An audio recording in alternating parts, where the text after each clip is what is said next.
Good evening, good morning, and good afternoon, no matter where you're tuning in from right around the world, I should say. We welcome you to the 2K Cup iRacing Sunday League, right here on the Global SimRacing Channel. Going racing today in Japan at the Okayama International Circuit, 3.72 kilometers in length, a big, wide open track.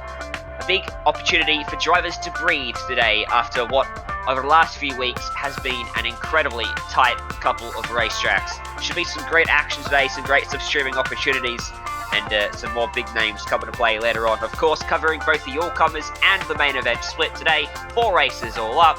Taking you through the evening be myself, Ryan Jones. Alongside of me, Wei-Han Chan returns, and Sean Ambrose is behind the scenes as always, using cameras thanks to Dougie Beard. And let's dive in and take a little closer look at the Okayama circuit with our GSRC track guide. Alright, we've got Giancarlo Lenzi and the GSRC MX5, so let's do a lap around Okayama. Coming up to the first turn, this is one of your best places to pass on the track. Just watch out because it's a late apex, so you could get your nose chopped off. After that, you'll want to switch sides to set up for Williams. There's some negative camber on this corner, so going too wide through here is gonna be tough. And it's not uncommon to see cars oversteer on the exit and slide into the wall on the left, so expect some action out of this area. From there, you just gotta weave your way through the Moss S and then get the car lined up for braking into Atwood. This is another potential place to get an overtake done, but if it was me, I'd wait for the exit of this long uphill right-hander. And that's because we're accelerating for quite a ways down the backstretch, and a good run off the corner is going to be very important. Plus, you add in the effect of the draft on these MX5s and the hard braking into the hairpin, and you've got the most common passing spot on the track. Seats here are going to be the best ticket in the house. However, the amount of banking around this turn means that sometimes you can hold on in a side-by-side battle and have the inside into revolver. From there, it's a short burst into Piper, where the lack of runoff on the outside means you won't want to come out of it too hot. Then, there's a bit of a straight until Redmond, where if you've got a good run on your opponent, it's sometimes possible to spring a surprise attack. This is one of the slowest, most technical parts of the track, though. You can see, as we climb the hill, it switches back into Hobbs, another 180-degree turn. It's not that exciting of a section, but there's still time to be lost here. After that, it's only going to be a slight lift into Mike Knight and hold to the left for the best line into the final corner. This turn is deceptively fast, and carrying your momentum off of it will be critical to keep from being vulnerable into the first turn. But as long as you kept it together and on the black stuff, you finished a lap around Okayama.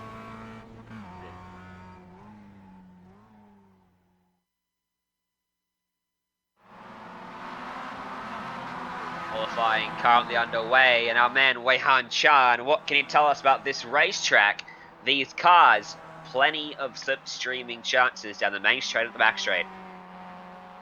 Certainly, this is the Okayama International Circuit. This was constructed just a couple of decades ago, supposedly as an alternative Formula One venue in Japan. It played host to the Pacific Grand Prix back in the 1990s, but of course, it does now serve some of the more grassroots racing in Japan. This track measures 3.724 kilometers or 2.314 miles, so it is quite a medium-length circuit.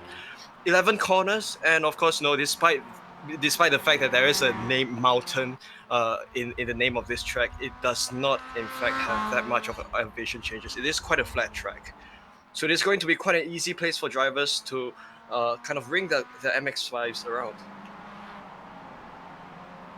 Most certainly is, and in terms of the race details we have ahead of us, Wei-Han, it's as standard as we've had all season long, and probably the final standard race maybe, because I'll tell you a bit more about that in a moment's time. Round 7 of 8, 2 races per split, 33 minutes each of 33 laps, whatever comes first, it will be the 33 minutes. Fixed setup, so it's all down to the driver. An incident cap of 30 before you get a drive-through, and it's every 5 after that, another drive-through. Slightly tweaked as to race details for this round. And starting grid inversion for both races, top 10 in quali, inverted for race 1, top 10 at the end of race 1, inverted for the start of race 2. Wei-Han coming up next week, the Bathurst 6 hour of the 2K Cup, using not the MX5 car, using the Porsche GT4, I do believe, Already 42 teams signed up. It's going to be a fantastic event. Certainly, of course, Bathurst never fails to deliver excitement, and that is something that all the drivers will be looking forward to next week. And of course, none of this, none of that would be possible without our sponsors. Store Right Logistics, who are grow your business the smart way with Store Right Logistics, your company for supply chain needs right across New Zealand. Cream Insurance as well, and of course IQ Security. Those three sponsors helping to bring the broadcast to you, the series to the drivers, and making it all gel together. Thanks to everyone at 2K Cup for putting this together. So, qualifying then for the all-comers split. Just under 10 minutes to go at the moment. Nicholas Lambs currently sits on top with 1 minute 47.4. 1 minute 47.6 for Chris Robertson. All the drivers out there on the track, Wayhan, if you can put yourself in a good spot to get some of that substream in the toe down these, mainly the back straight, you're going to be in a very good spot if you're not held up for the rest of the lap. Yeah, there are many long tracks, or rather the long stretches along this Okayama circuit, and most of those stretches kind of end with quite a slow speed corner, so that is where a lot of drivers will kind of commit to overtaking moves and kind of plan their moves along the way. This is Nicholas Lowndes. He has just been pushed down to second as Mike Cullingford has set a fastest lap time of 1:47.361. Yeah, good lap from Cullingford there. Puts himself half a tenth of a second ahead of Nicholas Lowndes. Craig Brock comes across the line, currently sitting in 13th, running an iconic livery in Australian motorsport, albeit without the contentious branding on it, running Brock Racing branding instead. Good to see that livery making its return to our screens, even if it is in the virtual world. A big fan of that. Graham Wallace, what's he going to be able to do as he comes across that stripe? A 1 minute 48.7 finds an improvement of 4/10 of a second. That will put him into 17th place, that he immediately gets put back to 18th as everyone continues to improve. Dennis Phillips will improve by 5 seconds, but he's towards the back half of the field.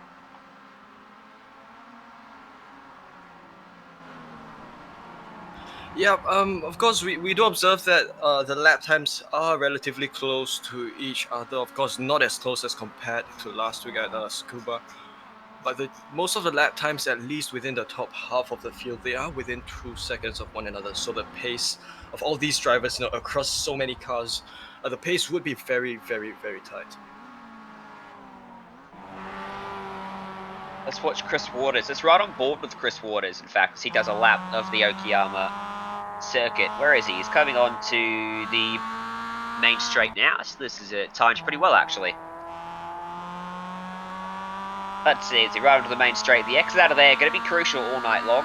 Do wonder whether he's actually going to pull off the track here, because he's running all the way to the right-hand side of the racetrack down there. He's going to come across. I believe he's just starting a lap now down into turn number 1. Francis Spencer behind him props up into 17th place, finding a big improvement. And Craig Brock is going to complete the lap we saw him start almost 2 minutes ago. A very long lap around here. Big improvement. Math is failing me there, but he improves by quite a bit to go into 4th place.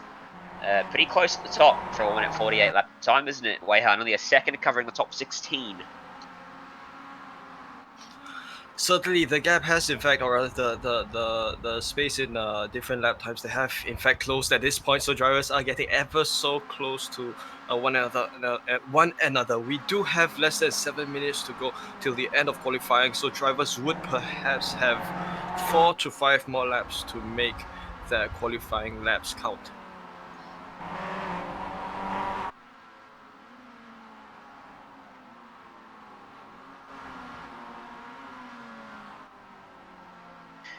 Aled Poole, currently sitting in 27th. 48.9 best lap so far, improves by 0.3 of a second. Just over 5 minutes remaining still in this qualifying session. These races all season have put on a fantastic show, haven't they, Wayhan? We've seen fantastic action across all the races, and the format just brings that, doesn't it? Because drivers get a second chance, even with a drama in the first race. You finish in the latter part of the top 10, you still get the chance to improve, ready for race 2, and you can come back from a poor race coming through the field in race 2 as well. You have to start from the back. Very much so, and also with the fact that there are reverse grids on every second race, it just makes, of course, it just makes the racing a little bit more competitive and more interesting, because it does mean that drivers will have to kind of fight it out at various points of the race. It's all about trying to see the best of the competition. It's all about getting the best out of the field that we have here within the race.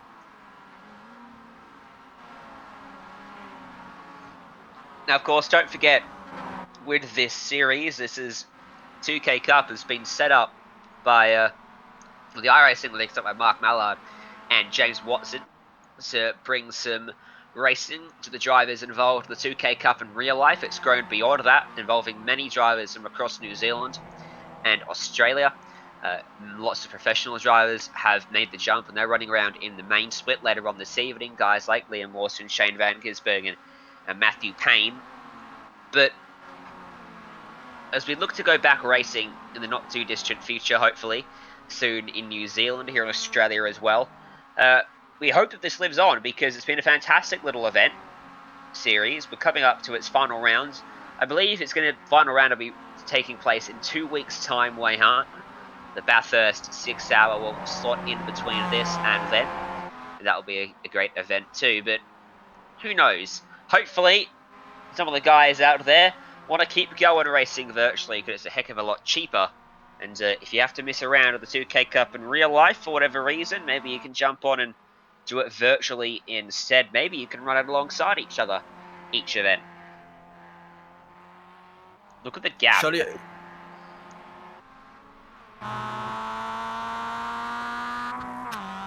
this is Chris Robertson, who's coming around to do his to set lap time. Of course, his lap is not enough to kind of improve on his current position of 5th. We've also got Nicholas Lowndes has returned to provisional pole. We've also got Justin Allen, who has just moved up to 2nd provisional, and he is just 4/100ths of a second behind Lowndes.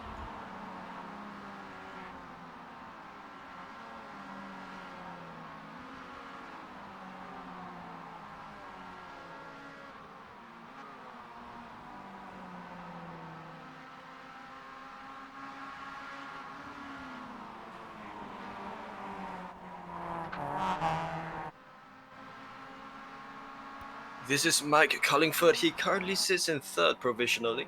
His lap time at the moment is 1 minute 47.36. I'm not exactly certain if he would come across to make his lap time count. So, quarter of a tenth covering the top 3, 2 minutes 40 left on the clock. So drivers getting towards their final attempt of the session before that checkered flag flies. And Sam Thompson will find just a slight improvement of a tenth of a second. I wonder if he knows there's damage to the front right. A talking point we don't actually talk about that often, Wayhan, is that when it's a fixed setup, your fuel number is locked. So when you go out at the start of the session, you have let's say a full tank of fuel, which means the closer to the end of the session you get, the less fuel you have, the quicker you go. So often you'll see drivers go out there and do laps all session long, and then when they get towards the end, they'll come into pit lane, don't take any fuel, get fresh booted tyres and head back out there, and in theory they should be much quicker than the start of the session, purely based on a lighter race car. So that could be the reason why Sam Thompson is still out there on the racetrack with that damage, and that's something we actually see every now and then, a slight piece of contact keeping a driver out there on the track instead of pitting, because the fuel really does weigh the car down. Joel Herbert then, as the session goes on, he's trying to go quicker and quicker.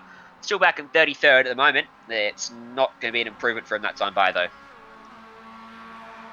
Sure, given that these cars are quite resistant to damage, these cars can take bumps and hits here and there.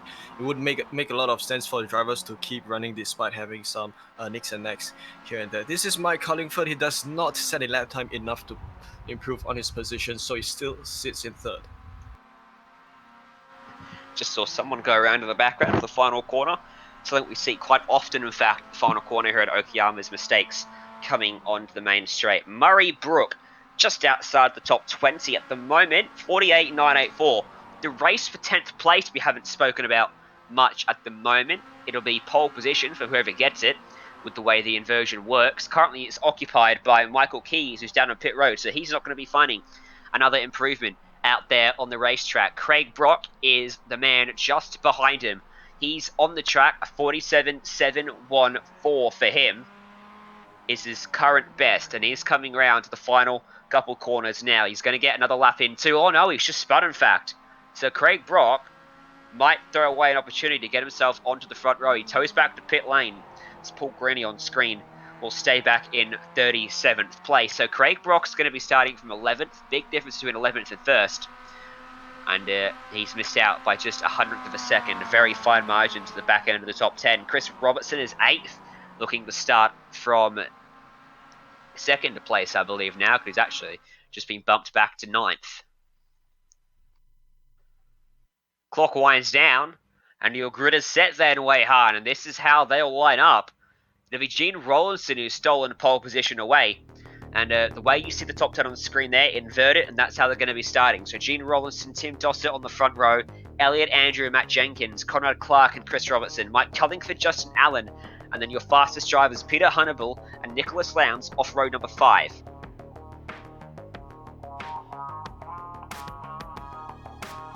Because we've got Michael Keys, Craig Brock, who will begin from 11th and 12th. 13th will be Elliot Poole. 14th, Oliver Haycock.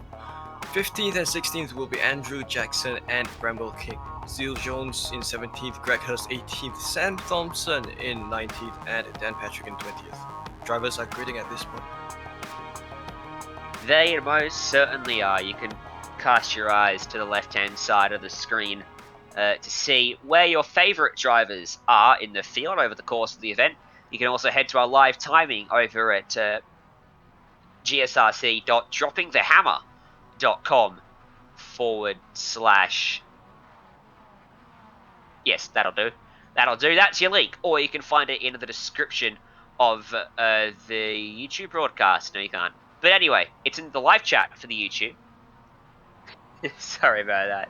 But we do have live timing up, so you guys can go and find it there if you wish. Red lights are going to come on. We're going to go racing for race 1 of the evening. And a great jump then from your 2nd place driver. He's going to clean up Gene Rollinson, Tim Dossett to the lead. As they all fan their way out. Down into turn number 1, 3 wide, further back, and contact as the 11 of Conrad Clark gets turned around. Another one spun to the inside of the racetrack. Everyone else makes their way through, but now they're 4 wide to turn number 2. No way that works out as someone goes for a spin to the inside, rejoins chaos as Craig Brock gets turned. More cars in trouble, and the track now in a lot of strife as drivers scatter every which way, trying to get around. And calamity at the start in Okayama of race 1 of the all-comers split. Out front, it'll be Tim Dossett that leads down the back straight.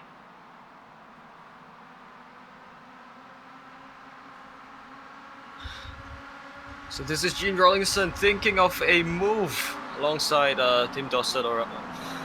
And this is a move for P7. Of course, we have a handful of cars who have gone into the pits at this point.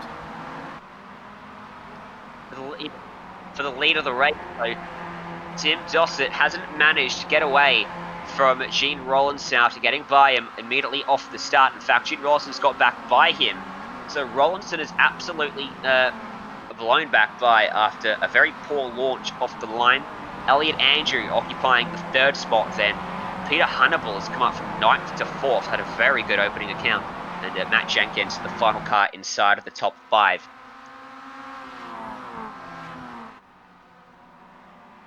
So the grid has been shuffled just a little bit.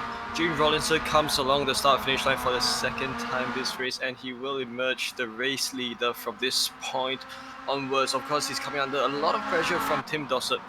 This is a slight bit of a breakaway that the top 3 cars has from the rest of the grid because of the lack of the few cars who have been involved in the incident just the lap earlier. We do have cars that are more spaced out at this point. Go back to the battle for P5, and I think we might be able to queue up a replay of the lap 1 chaos.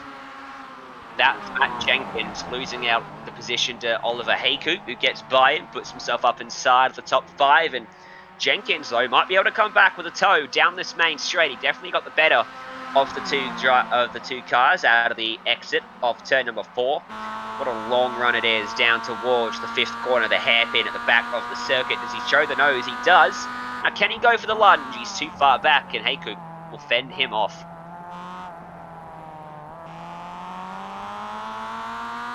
Yeah, Matt Jenkins doesn't exactly make that move. Of course, that was one of the major slipstream zones. We have the other one, which we have a couple more of those zones, especially this one that's upcoming. This is a shorter stretch.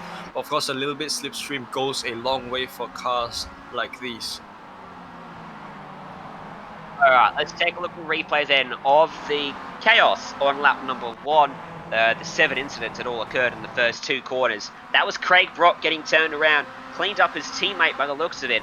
He got spun back in front of the field, and a domino effect as more cars got turned around and everyone ended up trying to pick their way through. In the end, I think about 7 or 8 cars involved in that. The initial contact came there at the head of the train, and as he came back on the track into the side of Brock, and the domino effect began.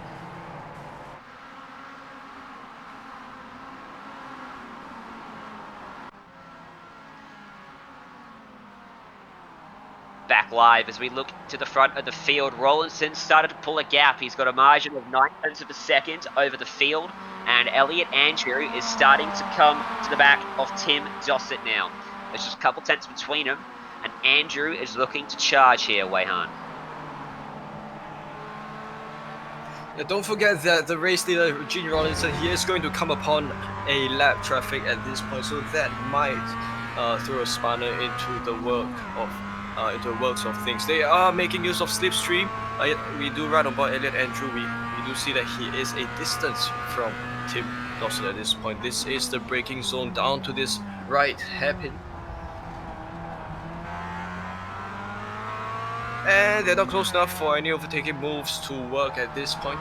Gene Rollinson still up in the race lead. He will begin to go closer to this lap traffic at this point. And of course, the lap vehicle letting these drivers by. Ooh, no, he's on the inside of the track. Bad spot, Marcus Little. He didn't have much choice there because of the way the circuit bended back around and put him in a bad spot and pushed Dossett wide as a result, and Andrew was able to capitalise and close up by a couple car lengths now. And he's firmly tucked up behind that number 119 car onto the main straight. He's just run a little bit too wide on the exit, and that's going to give Dossett some breathing room now down this main straightaway. Won't be close enough to make a move. See if there's any other battles further back. Side by side, that was a lapped car. Another few guys have got a lap down early on here as a result of all the chaos. There's a P13 pretty close. Will Kitching just in front of Benjamin Adams. Closing down the main straight. Show to the nose. Thought a bit better of it. Just in front of these two is Zeal Jones. He's trying to run away before Kitching gets overtaken, and Carl Gaines is lurking in the background as well. Look at him close up through turn 2. He run towards turn 3 and into turn 4.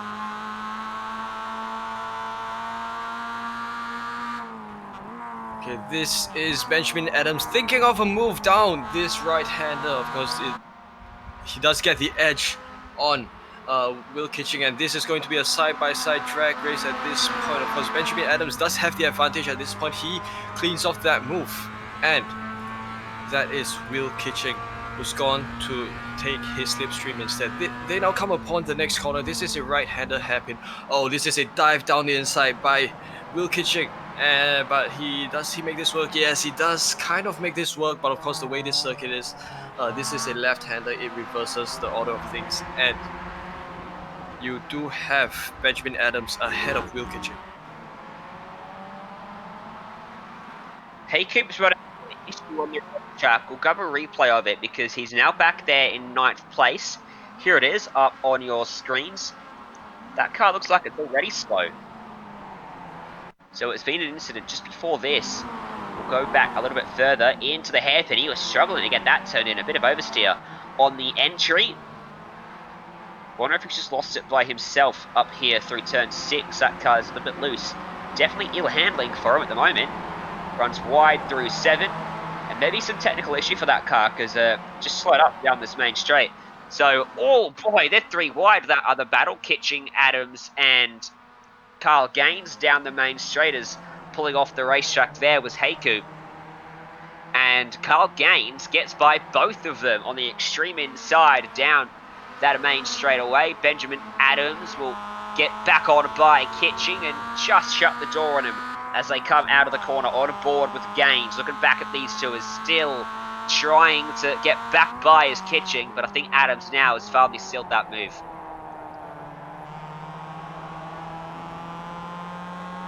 Adams goes a little bit wide, and I think this is going to offer Kitching the advantage. He's been given the space, and Kitching goes for it for the move up to P13. This is both Kitching and Adams going side by side. Top speed run down this stretch, and they will approach this braking zone.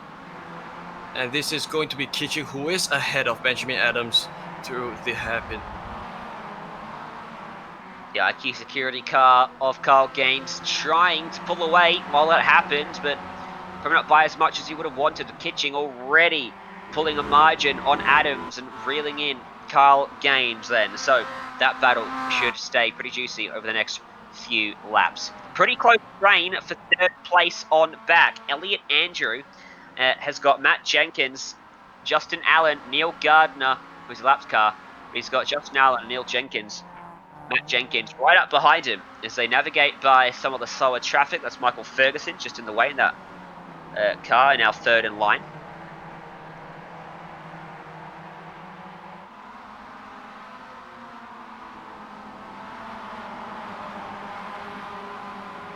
Because this is led by Elliot Andrew at this point. Of course, Andrew, he is a distance behind 3rd place driver Peter Honeybell, but he is coming under quite a bit of pressure from Matt Jenkins at this point. Justin Allen goes for the move, nearly coming into contact there with Matt Jenkins, but Matt Jenkins does have a slight bit of an advantage. He drives the rest of the pack up at this point. Foot to the floor, flat out as fast as you can then. Then you take that slight left kink, middle of that back straight away, and you jump hard on the brakes into the hairpin. No one's close enough this time to pull the trigger and make that move late on the brakes. This is very much a mix of lead lap and lap down cars. Ferguson, Gardner are all a lap down in that. Peter Hannibal in 3rd place, pull away. Back in P12, hui, they're 2x2 through the hairpin, and looks like Carl Gaines still ahead of this train. Looks like Will Kitching there, 2nd in line. And then Benjamin Adams has got someone else for company just in behind him. That looks like Craig Brock has joined the party, and he has. He was 2 seconds quicker almost last time by, so he's roaring along in that car. On board, Craig Brock then. Damage to his front left after that contact we saw on the 1st lap. So he's made a good recovery since then to get back up here. Let's stay on board with him down the main straight. See if this is hurting him in a straight line. It's very easy to damage your engine when you get a knock to the front of your car.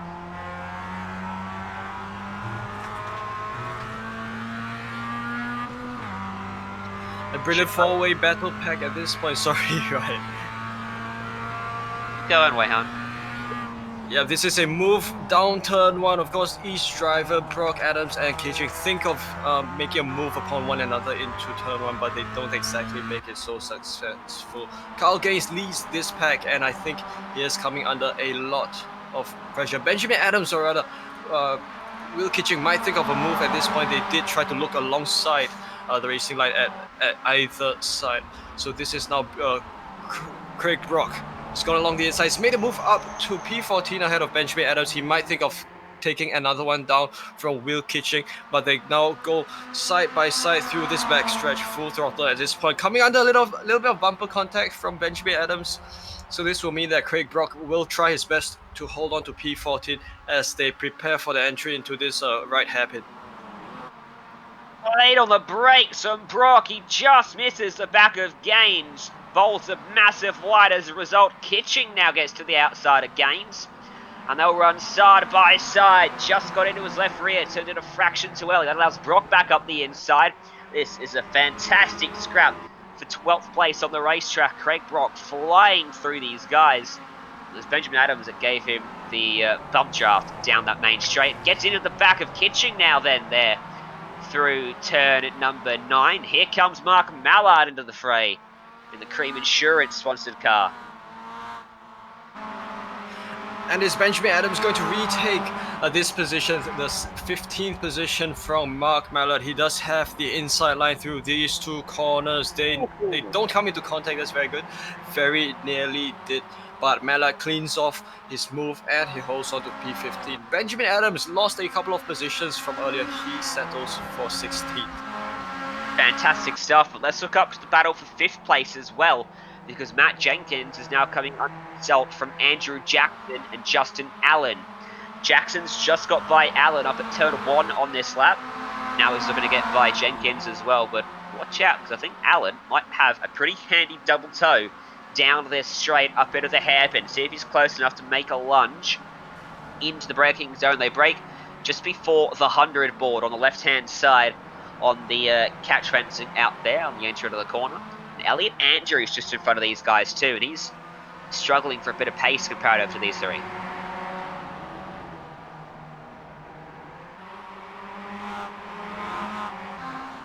Because Andrew Jackson is so close to Matt Jenkins. He does try to go along the inside to think of it. He squeezes it, he makes it work.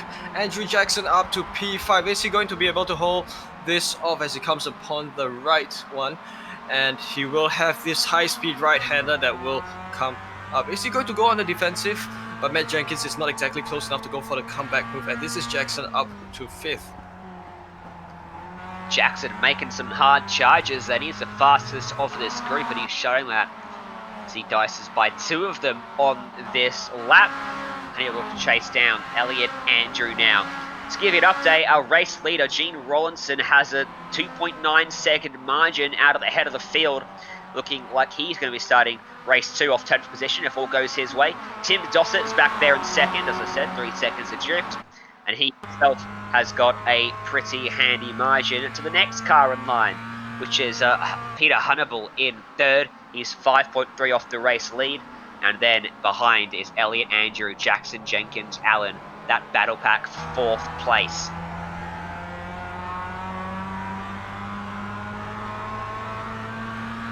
We ride on board Elliot Andrew, and we have a good perspective of the affairs going on between Hannibal and Dossett. Of course, these two drivers. I'm sorry, that is a lapped car right in front. So that does kind of sandwich both Andrew and Hannibal. So it does make it along the inside. Of course, a good move there by the lap traffic to offer this move for Andrew, and he is going to be closer up to Hannibal. Andrew Jackson is not far behind at all. He does want to kind of close this gap up with Elliot Andrew. Amazing how many lapped cars we've come across him. This one is tipped around as Matt Jenkins does the tipping of Andrew Jackson. That sends Justin Allen and Josh James scattering. That's James having to do some figure 8s out in the grass to get around it. This was Jenkins. This was Jackson just in front of Jenkins as they came up into turn number 8. Just got offloaded unceremoniously. Too late on the brakes from Jenkins. Misjudged it and hooks him around.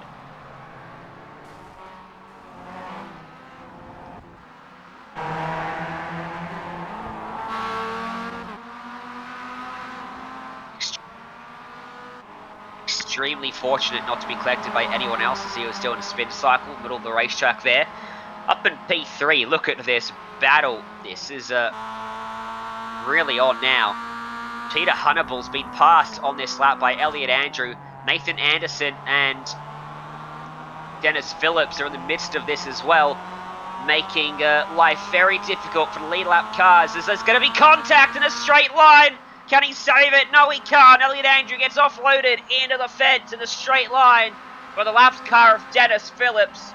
He's going to be fuming under the helmet of that one.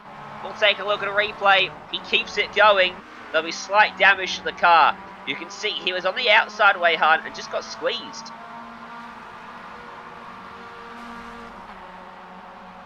Yeah, that was just so nasty. You know, given the fact that they are coming from different laps, this was an incident that is not going to go well with either driver. So this means that he has in fact lost that position. Matt Jenkins in fourth. Of course, that incident did hand Matt Jenkins this position. Gotta say, I'm surprised it was Phillips and not Nathan Anderson that was the cause of that one, because Anderson's typing and racing at the same time and watching our broadcast, so Anderson's got to be careful he doesn't have a similar issue himself. Keep your eyes on the racetrack, buddy.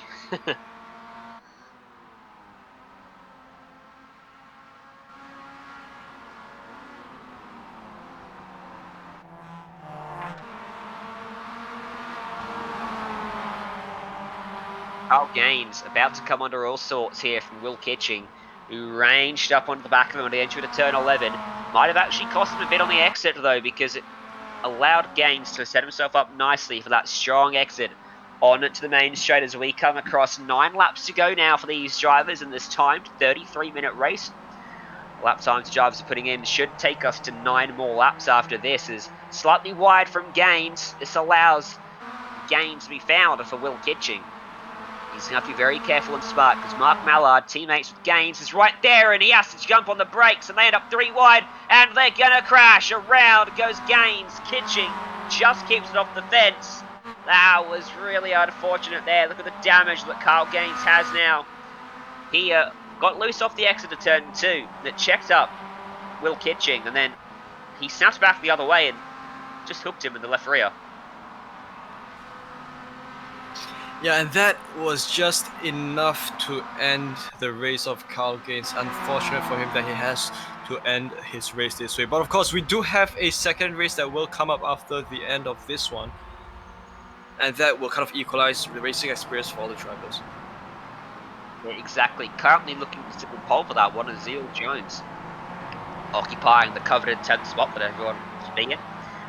When we get to the end of race number 1, Peter Hannibal is now in P3 ahead of Matt Jenkins after poor old Elliot Andrew ended up in the fence in a straight line and battle is well and truly on as Jenkins hunts him down. Is he going to cover him off? In fact, he's not going to go for the move. He's sitting behind, playing a patient game here, the 666 driver. In behind Yoshi. We got a Yoshi out there today, joining Mario and Luigi. That's so brilliant. I really do hope to see Mario and Luigi later on in the race. It will be awesome to see all of those. Matt Jenkins, he does try to obtain a little bit of slipstream from Hannibal, and he does kind of obtain a little bit of pace advantage from that. They come upon this right-hander. Of course, the ideal line through this corner would be to take a little bit of a wider exit to get the most out of the pace of this car. But of course, slipstream does offer more benefits to that. So Matt Jenkins is going to use that to his advantage. He does have some traffic coming on behind him, but Matt Jenkins will think of a move down the inside of this hairpin, but he tries to back it off. He does brake a little bit earlier through this hairpin and does not think of committing to that move. This is Nathan Anderson behind Matt Jenkins. He is a lap down, but he might think of joining this battle.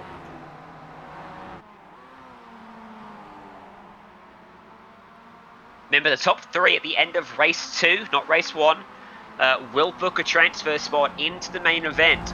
Would be pretty cool if Hannibal booked that spot and we can see Yoshi and Mario and Luigi all running around on the same real estate. I can't quite recall after thinking on it who it was at the end of last week's broadcast that I asked to turn up in a Princess Peach car today. It was someone in the main event who did pretty well and said that they were teammates with Mario and Luigi. What do you think on that one? Well, we do have Nathan Anderson all over the rear mirror of Matt Jenkins, but of course Matt Jenkins goes for the move inside for third. He does kind of make it work, but Peter Hannibal has gone for the comeback. He retakes third position, but is this going to be a bit of a comeback move from Matt Jenkins? He does try to think of it, But I think at this very instant, it is Nathan Anderson that Matt Jenkins does have to be worried about, because at any given moment, he could well take these two drivers by storm. Ooh, bit of contact, and getting shoved wide is Matt Jenkins. And that was very close to being another car turned around as we look back at the 5th place driver. Oh, sorry, the not 5th place driver, Nathan Anderson, that was got into the back of him. Which makes it probably a little more frustrating for Jenkins. Justin Allen is a 5th place driver, and he's just in behind Anderson at the moment. On board with Allen then, as he's going to try to find a way by Anderson through probably up here at turn number 8, and Anderson tap brake, gets out of the way. Good job from him. Just behind them is a pretty good battle for P6. Elliot Andrew trying to recover from the spin. Has just been overtaken by Greg Hurst, but he's trying to fight back. Wayhan. Yep, Andrew sits in 7th at this point, and he is very hungry for P6. We do see that his car is a little bit battered at this point, but that does not do much harm to Andrew's pace. He is still going very strong. His last lap time was 149.83, so it is a reasonably good pace. He has gotten a little bit of a distance behind Greg Hurst, so losing a little bit of that slipstream, but they come breaking upon first corner. Is he able to close the gap in time in order for an overtaking move to work? Because at this point, Elliot Andrew does have some traffic behind him, although not close enough. He does have Dan Patrick behind him. Elliot Andrew is 0.8 of a second behind Greg Hurst. Allen just got up the inside of Matt Jenkins and a takeaway P4. Good move from him. And he'll set his sights on the back of Peter Hannibal now then. For P3, if Jenkins doesn't come back, he's got the momentum down the back straight away up into the hairpin. They will run, and here comes Jenkins. Shows the nose, late on the brakes. He dives up the inside. He might get into the side of Hannibal, and he does. He shoves him wide. And Hannibal now caught on the outside of 3 as now it's too wide again as Allen probably wisely backs out of it. Wide from Jenkins, almost out into the gravel. Somehow they remain in the same order they were entering that hairpin. That got very dicey there. Of course, both drivers did a good damage control, and Matt Jenkins still sits behind Peter Hannibal. Justin Allen goes ever so close to the rear bumper of Matt Jenkins. But of course, Nathan Anderson is concurrently putting some pressure upon these two drivers that are immediately ahead of him. So this is going to be a very difficult situation that Justin Allen is in. He has to try to fend off Nathan Anderson whilst he fights for position with Matt Jenkins. That's 5 laps to go then in this race. This is where the battle's at. Inside of the top 10 as Jenkins shows the nose up the inside. Has he gone too wide? He has. He has to dab the brakes on the exit, and Hannibal comes right back at him with a crossover move. Justin Allen trying to pick his way back by. This is a great recovery from Matt Jenkins after losing out on P3 and getting it back and losing it again, I believe. And Hannibal not able to pull a gap on these guys at all. Allen going for a little bit of a wide mid-corner. This does do a little bit of advantage to his pace, but he now returns to the slipstream which is being offered by Peter Hannibal for Jenkins and Allen. Does Jenkins think of a move along the inside? He does so. This is a side-by-side move down into the hairpin. Matt Jenkins does have the little bit of the edge, but he now comes braking for the right hairpin. Wrong side of the track for turn number 6. He has to back out of it. That allows Allen up the inside, and suddenly he goes back to 5th in this little group of cars. And Nathan Anderson is just in the background, and now he's on the outside. He's actually going to prop up ahead of Jenkins here as he backs out of. He's trying not to get involved in this battle, but they're soaking each other up so much that it's almost becoming impossible for him. And while they do battle, Greg Hurst in 6th is pulling a lot of time, and he's dragging Elliot Andrew with him.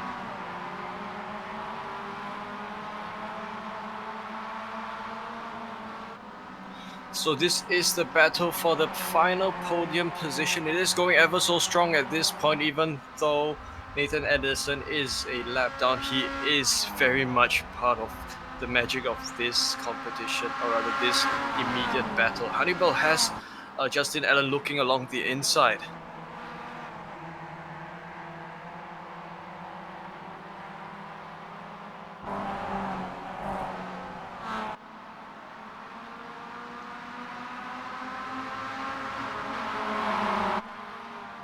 Hannibal's pulled a decent gap now of about 5 or so car lengths, which should put him in good stead as we come onto the back straight. But look how confident Allen is on the brakes as they range up into that turn 4, sorry, that precedes the back straight, and that's actually put him in a pretty good spot. As look further back, Gerst has joined the group. He is flying out there, and he's right on the back of Matt Jenkins. He's left Elliot Andrew for dead, and it makes it officially a 4-car scrap. The 5th car thrown in for good luck too. Nathan Anderson still just sitting off the back of this train, hoping there's not a massive pile-up that takes him out as well. We are at 4 to go, and whoa, as we just said that, Nathan Anderson goes very close to the rear bumper of Greg Hurst, and Hurst does kind of think of looking for a move along the inside of Matt Jenkins, coming upon this left-hander. He was on the right side, but now he is on the wrong side, and he does not make the move work. He might... No, Anderson does not overtake him, so Hurst is back down to 6. Okay, He does have... Allen's just thrown it up the inside of Hannibal into turn 10, an inopportune spot. Proves very opportune for him, but he drops 2 tyres off the track on the exit of 11. That allows Hannibal to come right back at him, and Matt Jenkins is going to have a run as well. Allen's going to have to cover that off, but he can't. Jenkins gets to his inside, and as quickly as he was in 3rd, suddenly Justin Allen is back into 5th as he pulls back alongside Jenkins on the wrong side of the track for turn 2. Trying to swoop around to the outside of them. Can't quite get it done. And Elliot Andrew joins the party. A 5-car scrap for the final podium step. He will require a couple of corners, Andrew, to make this work. Or rather, he has in fact also get a little bit of contact. And oh, this is a round for the Mobile 1 car of what would appear to be Justin Allen. It's just unfortunate for him. He has been having such a good battle, and he drops to P8. He got turned around by Greg Hurst, who threw his car up the inside right at the last second, and around he went. He was helped on the way by Elliot Andrew, who didn't really have any other choice. So, unfortunately, he gets taken out of the battle. But as quickly as that happens, Dan Patrick joins the battle, and it's 5 cars again. Look how big of a margin that Peter Hannibal has pulled on these guys now. As they duke it behind, he's got about 6 or 7, probably even more car lengths over them. Round the back of the circuit, it's officially a 1.4 seconds, but I don't quite trust that timing because it doesn't look like 1.4 seconds as Hurst almost got a karma coming his way from Nathan Anderson and almost got into his right rear. Just going to be 2 laps to go then for these drivers. It looks like Hay Cooper's brought it to pit lane and had to take a tow for an incident on the racetrack. I don't expect Hannibal to be completely safe by the time we get to the white flag, because Jenkins does look like he's got pretty good pace, and Greg Hurst similarly too has been very fast over the last few laps.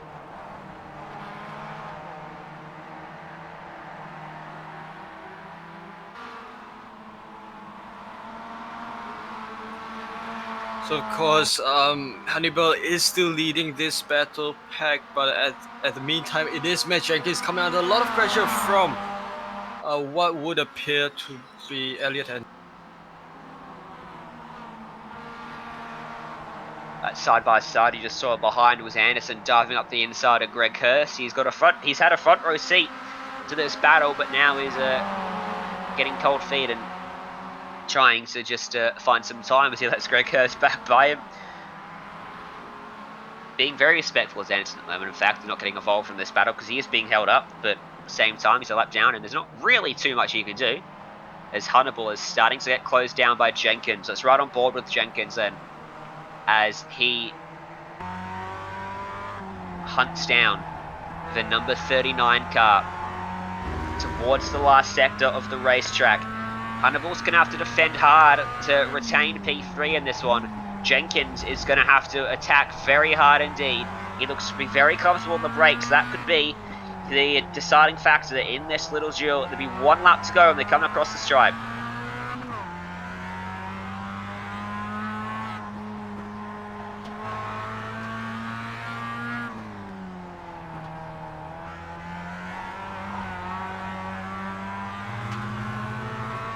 The white flag flies for your race leader. Hannibal and Jenkins will come across and see it on their screens too. 1 more time around for race 1. We'll invert the top 10 and do it again for race number 2 before the main event comes up right after that. Going to be a fantastic evening here on the Global SimRacing Channel as Hannibal, very strong through turns 1 and 2. Pulls another little gap on Matt Jenkins. Sector 1's a very good place to be strong because it gives you some safety into the back straight, but great speed for Jenkins through the S and now into turn 4, the most crucial corner on the racetrack it would seem. As he launches out, he really set himself up to try to get the momentum out of turn 4 and down the main straight. Hannibal snaking his way across the racetrack, trying to shake the draft, but it's not quite going to work out because here comes Jenkins. Shows the nose. They're very even on the brakes. Up the inside. Door to door for P3 on the podium. A little bit of contact. And Hannibal gets edged out wide. And Jenkins puts himself up into 3rd. Can Hannibal come back on his back bumper up into turn number 7?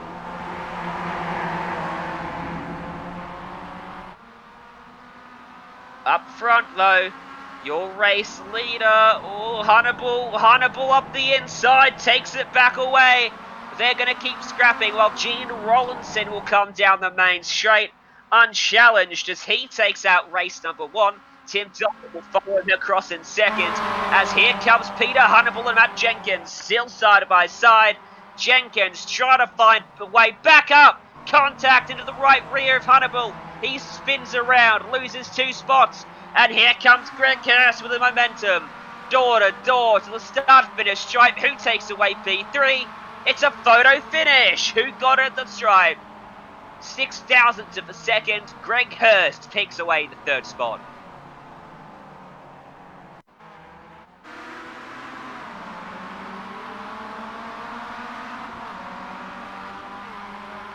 Wei-Han? Well, that was such a close finish. Because it was a battle down the final corner. They had nothing to lose at that point. And it would appear that Greg Hurst did manage to edge out Matt Jenkins, with Peter Hannibal unfortunately pushed all the way down. In the short term, bad news for Hannibal.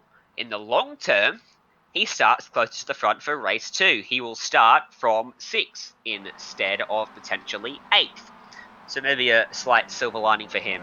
We'll take a break here on the Global SimRacing Channel. When we come back, we'll have the full race results from race 1 of 2 for the all-comers split, plus plenty more action coming up. Stay with us.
Welcome back to the Global SimRacing Channel here from the Okayama International Circuit for the 2K Cup iRacing Sunday League, round 7 of 8, with the Bathurst 6 hour coming up before the final round. That will be next weekend on Saturday. So, we've just seen race 1 of the all-comers split. We've got race 2 coming up. The top 10 will be inverted from how they finish at the end of the first race. And before we go racing for race 2, we'll show you results then from that first event. And there they are, Gene Rollinson, a margin of victory of 7 seconds. He was comfortable out front from Tim Dossett. What a battle we saw for third place. Greg Hurst, Matt Jenkins, and Peter Hannibal, who led that battle for most of the race until the final corner. Elliot Andrew was unceremoniously dumped into the fence down the back straight away. Dan Patrick, Gray Wallace, Justin Allen, Mike Covingford rounded out the top 10.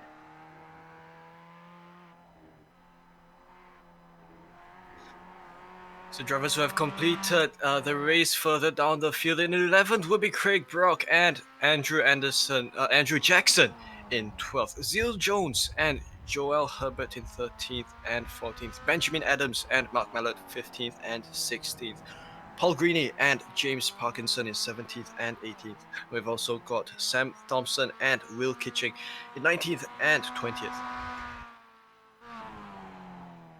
See the rest of the field scroll through on your screen.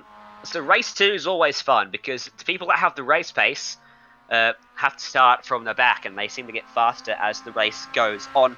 And remember, this is the money race. The top 3 from the finish of this one, they will get a transfer through into the main event, racing alongside some of the professionals and up-and-coming drivers in amongst New Zealand motorsport and sim racing. Been some fantastic racing for the win in that one. There's always drama in the main event, but a big wide open track has already provided us with some great showing today. What can it bring as we head towards race 2? So at this point, drivers are doing their few warm-up laps. It's always nice to do a few laps to kind of get to know the circuit, even though you've just completed a race just moments ago. Of course, the weather does change every now and then, so with different weather conditions, the way you handle the car will have to be ever so different.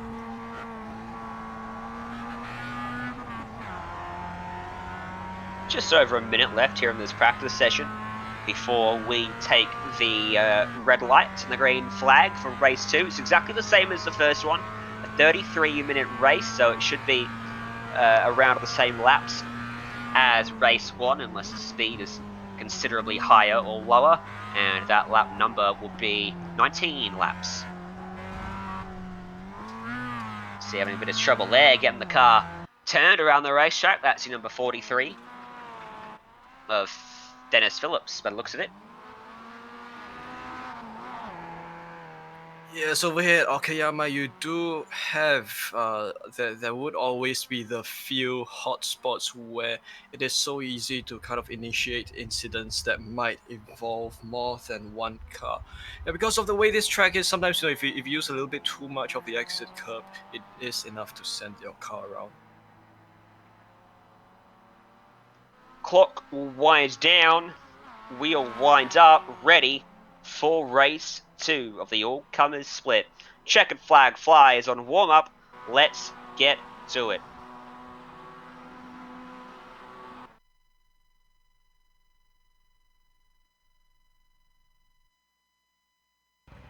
And this is how they will line up, ready for this one. Off the front row will be Mike Cullingford and Justin Allen. Graham Wallace and Dan Patrick will start alongside Elliot Andrew and Peter Hannibal, 5th and 6th, Matt Jenkins and Greg Hurst. Off row 4, Tim Dossett and Gene Rollinson. Off the 5th row.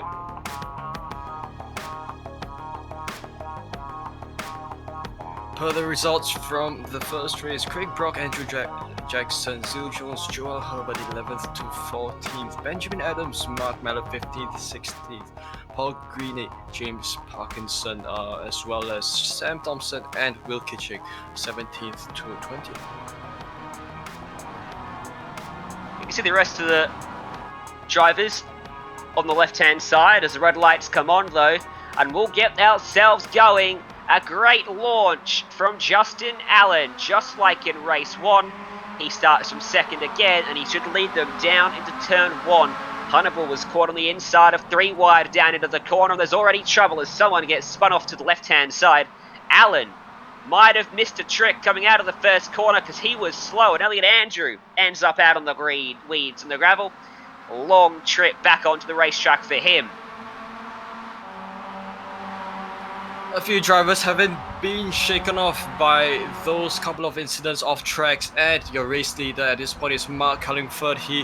We do have a look at the third place, going a little bit deep. That is Justin Allen going a little bit deep, and various cars, they go too wide through that right-hander. This is Cullingford going defensive, sorry, right? Down onto the back straight away. Look at this. Peter Hannibal making big moves early on, up into 4th place, thought about 3rd, but Matt Jenkins is all over him as well. Down to the hairpin, they all filter down pretty nicely through there that time by.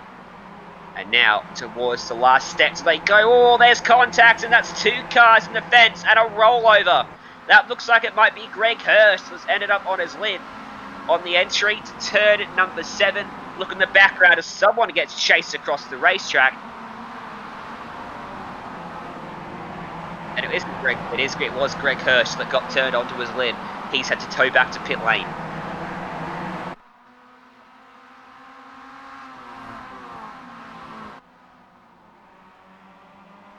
So Cullingford having a good time on the race lead. Justin Allen in 3rd does look to have a little bit of a damage, as it is Cullingford going on the defensive line. He weaves all the way to the inside and with hopes to kind of shake off the cars behind him. He returns to the outside and he takes turn 1. He does have a sizable gap ahead of all the other drivers. He has a gap of 5/10 ahead of Dan Patrick, and Justin Allen is 3rd. Here's a replay of the wild incident for Greg Hurst coming out of turn number 7. Comes up on your screen now.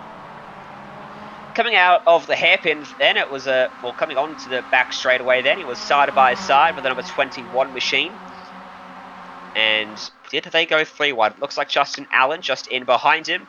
Big move to the inside, and Hurst was forced to the extreme right-hand side of the racetrack onto the brakes then for the hairpin. And this is where the drama started to unfold for him. Justin Allen in front. Was there an incident in front of him that he ran wide, got out into the dirty stuff in the grass. Craig Brock had nowhere to go, and as he hit the fence, the car just tipped up and over onto its lid. Up at the head of the field, though, Mike Cullingford is under a fair bit of pressure from Dan Patrick, in fact, who's gone with him. Justin Allen and Peter Hannibal have slotted into 3rd and 4th. Matt Jenkins in 5th. So that battle's going to resume between Hannibal and Jenkins.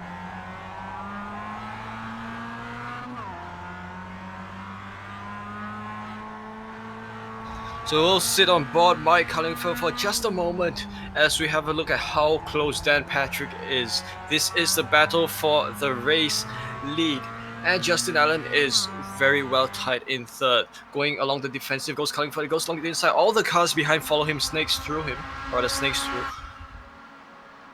And he still holds on to race lead into turn 1. No real overtaking moves that are happening in the background. I was just said that it is the green machine of Peter Hannibal who has taken P4 from Matt Jenkins.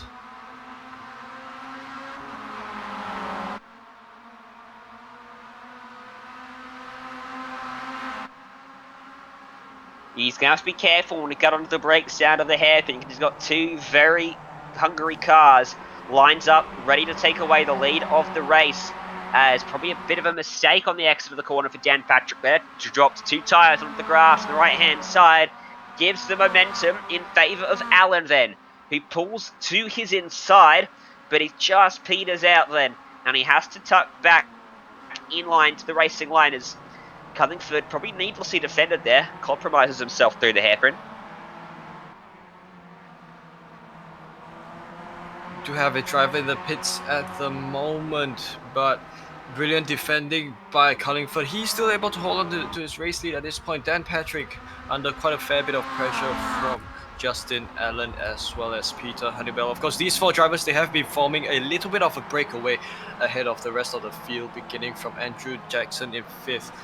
This is Dan Patrick selecting the title line through that right-hander. And we ride on board Peter Hannibal. We get a good perspective of this battle that is unfolding for the race lead.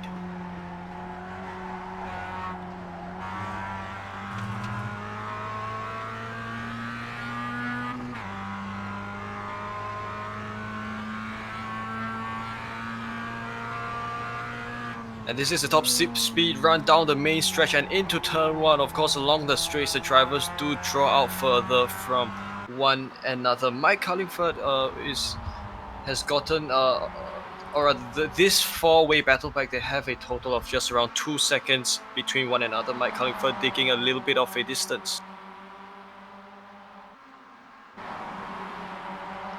Look at this further back. Side-by-side action, almost contact coming out of turn number 2, and that is Tim Dossett trying to fend off Joel Herbert, Nicholas Lowndes, and Bramwell King as Herbert looks to the outside and Lowndes gets up to his inside. 3 wide coming through turn number 4. Bramwell King on the very outside of the racetrack. Herbert's going to lose 2 spots here because look at the momentum as they rub doors and Herbert shoots off the right-hand side. Very lucky there not to lose more than just a little bit of speed.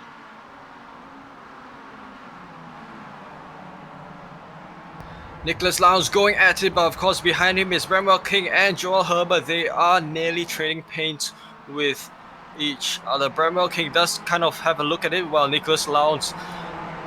this is Bramwell King along the inside of Nicholas Lowndes. He tried to make that work through that corner, but wasn't exactly close enough. This is Nicholas Lowndes. Is he going to think of a move down the inside? And it would appear that Tim Dossett had secured his line, whereas Nicholas Lowndes is just trying to find whatever gap he can to get around. Oh, a bit of contact, and this means that it would be Tim Dossett who's going to lose pace. He's going to lose 3 positions to the 3 cars around him. Matt Jenkins Bramwell King will emerge with the lead of this pack.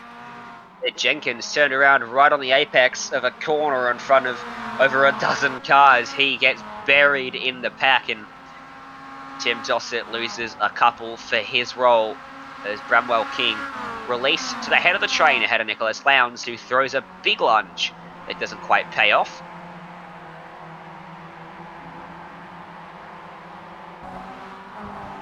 Look at that. All those drivers involved in the battle for 9th place. King, Lowndes, Herbert and Dossett, who are side by side again with the slightest of overlaps for Dossett. He switches back, trying to find the inside as Herbert tries desperately to cover it off, but a big dive and Herbert's going to go around. Slides through turn 4, hit again by Dossett as he tried to squeak on by, and out into the gravel he goes. This allows Sam Thompson to put himself up into 10th place, I believe it is, as we take a look at the replay. Just too ambitious from Dossett. It wasn't enough room to make that one stick, and now he's in the thick of it again, down into the hairpin with cars all over the back of him.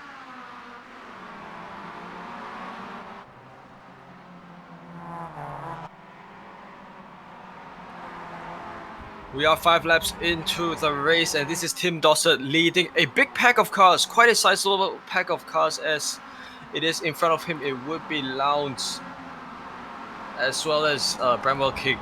These 2 drivers are still at it. It is Bramwell King who is trying his best to get the 9th position from Nicholas Lowndes.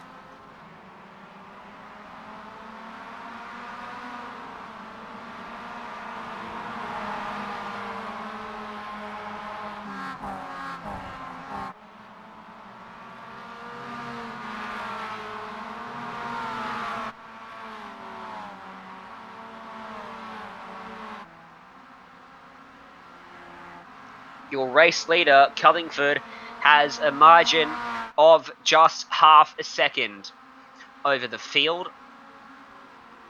Behind him is Dan Patrick and Justin Allen. So a very tight race for the lead.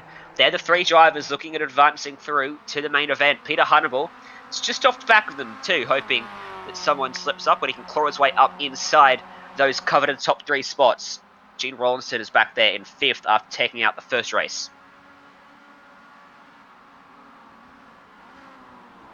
Mike Cullingford coming under quite a lot of pressure from the drivers behind him all the way through to P4. This is similar to what it was at the beginning of the race. As we return to P11, there is a big fight going on at that point. This is Sam Thompson, coming under a lot of pressure. This is him gone around, and he is losing positions hand over fist. He's just lost 7 positions down to P18 due to that incident.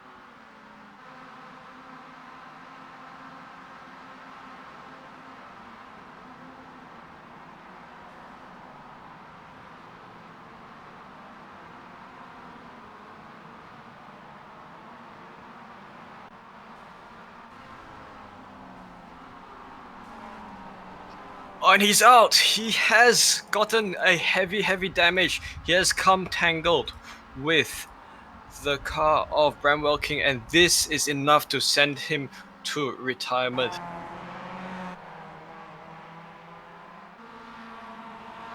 We return to the battle up front.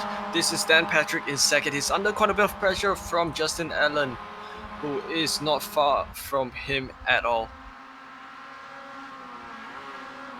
Yeah, this battle is fairly close to igniting. One slip up from any of these drivers will kick it all off here, especially if it's Cullingford that makes that mistake to bring 2 guys right up on to the back of him, ready to win this event. And Hannibal's just hoping someone steps up big enough for him to get himself up onto the podium spots. As Allen closes up into the braking zone, but he's not quite close enough. They both ball wide. It's down there at the hairpin, and they come out with Allen now just about a half a car length back. 1 car length at this point. Justin Allen behind Dan Patrick. Of course, it is Mike Cullingford who is going to feel more of this heat as the race ensues. Of course, we do remember that within this race, the top 3 finishers of this race will have a chance with the All-Star race that will happen afterwards. So drivers have, they do have to give it all they can in order to make this work out for them.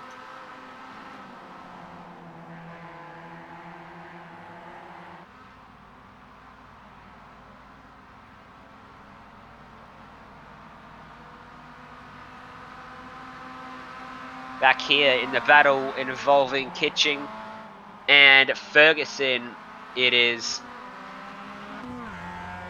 Kitching that is trying to find a way by him. Just behind him, in fact, it's going on between Anthony Howard, Marcus Little, Craig, Brock, and Joel Herbert. Those guys are all switching around behind, so 2 scraps in very close proximity here on the racetrack. 4-way battle on your screen there, led by Anthony Howard, but here comes Little with the momentum. He shows that nose, but I don't think there's much that Howard can do as they dive into turn number 1. He has to sidestep and try to look for the crossover, checks up Brock, and he comes a whack from Herbert for his efforts. But no harm done, except a little bit of paint exchange, bumper to bumper between them. Looks like Howard is certainly on the march backwards at the moment. Brock is going to be all over him now.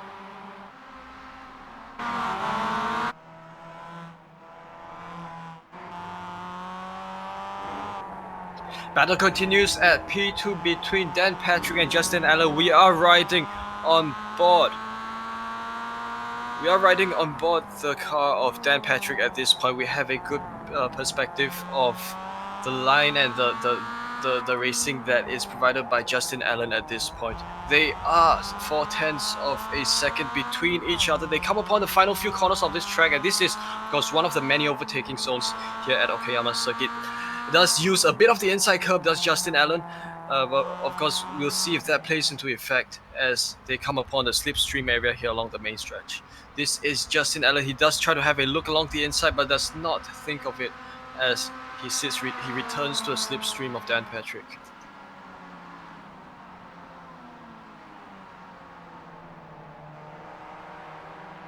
Rollinson trying to make it work along the inside. Of course, he was not close enough for the overtaking move to work. Honeybell does lead Rollinson down this left-hander, and they come upon the next slipstream zone. At this point, Rollinson, we are Of course, he is a distance behind. He is 1/10 of a second behind. So does he go along the inside? He commits down the inside for a move into third.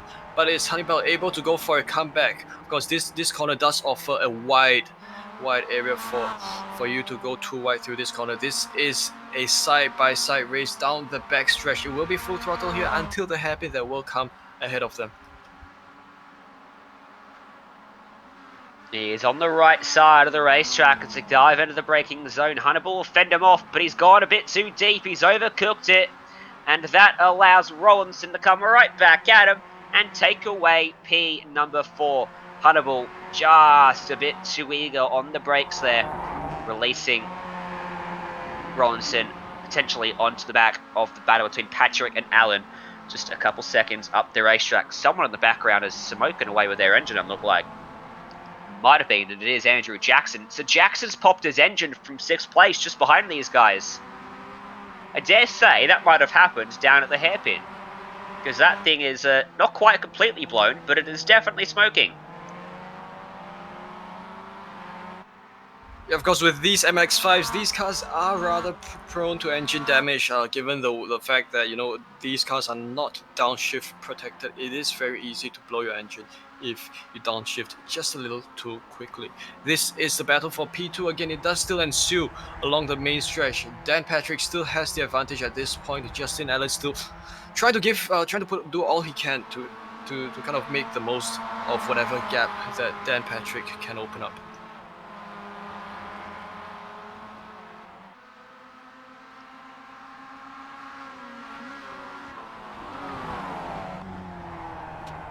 On board with Justin Allen as he got very close to the back of Patrick on the way up into turn 4 hairpin, but it wasn't quite close enough, and Patrick's able to pull a gap down this back straightaway. Keep an eye on the lap times to see whether Gene Rollinson's able to run these guys in. He's done a 1:48.8 last time by, though he'd have to get by Peter Honeybell, and that was 6/10 slower. But I do think he's got pace and clean air. Cullingford, meanwhile, getting closed in by Patrick and Allen.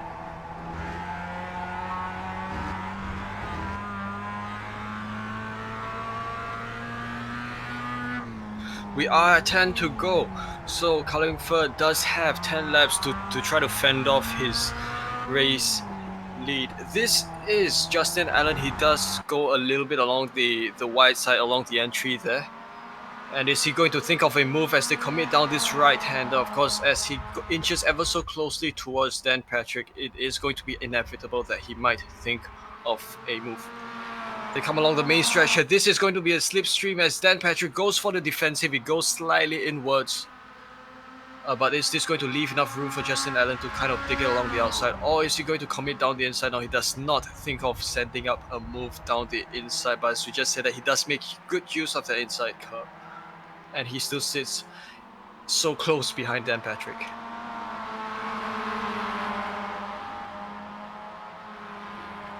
Don't forget, the main event is coming up in about 25-30 minutes time, maybe a little bit less than that.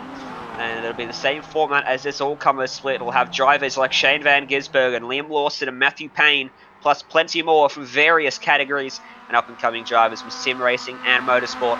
Make sure you stay tuned for that. It's been fantastic racing all season long. I expect no less today. Here comes Allen. He's got the run. This is the opportunity to put himself up onto the second step of the podium. Dan Patrick's going to fend him off on the outside, but Allen, very good job on the brakes, draws alongside and clears him coming out of the corner. And he's up into second place. Patrick then back to third. And he'll have to think about trying to stay glued to the back bumper of Allen, try to follow him around the racetrack, hope they can drag each other up towards Mike Cullingford, who's recovered from a slow lap and now starting to pull a gap again.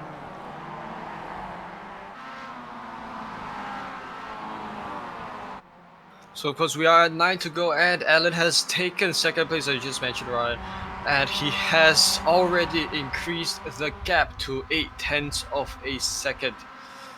So is Justin going to go for the next move, which is a race lead?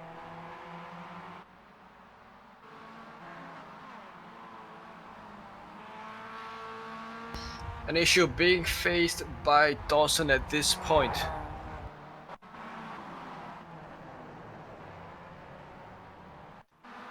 And that is a drama for the 119 of Dossett. He's now back in 21st place as a result of this contact, up at the hairpin with the 21 on his outside. Looks like he's gone for a lunge, try to retake the spot. He's overcooked it, and out into the gravel he goes. No contact, just a big mishap, and he has to tow back to pit lane.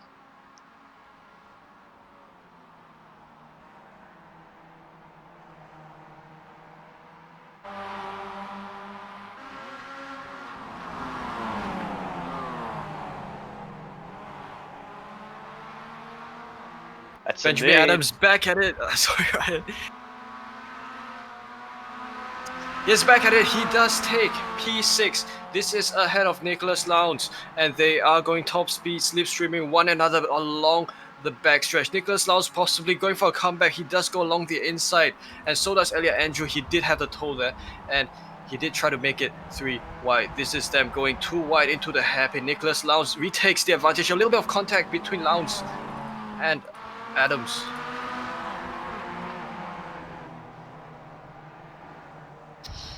Because Adams goes a little bit wide, and this is possibly going to return the advantage back to Elliot Andrew. Oh, that 3 wide on entry on the outside. Lowndes skating it on the brakes. Manages to keep the car straight, get it fend off. Ahead of Benjamin Adams there. And a bit sideways on the exit of the corner. Going to be caught going door to door once again. Andrew into the side of him, out into the grass, and cuts the track, but going to cost himself a lot of time as a result, and into the fence as well.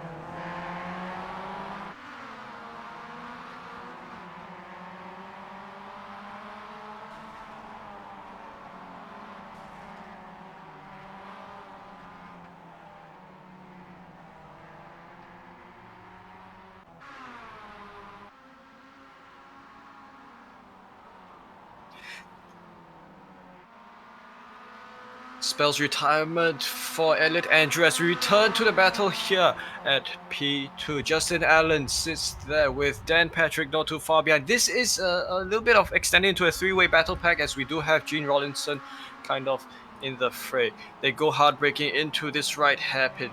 And Dan Patrick, he was about close enough. Gene Rollinson also going ever so close, but not close enough for any overtaking moves to work. This is the final sector that they come to as we ride on board Gene Rollinson. We do get a good perspective of the battle at this point.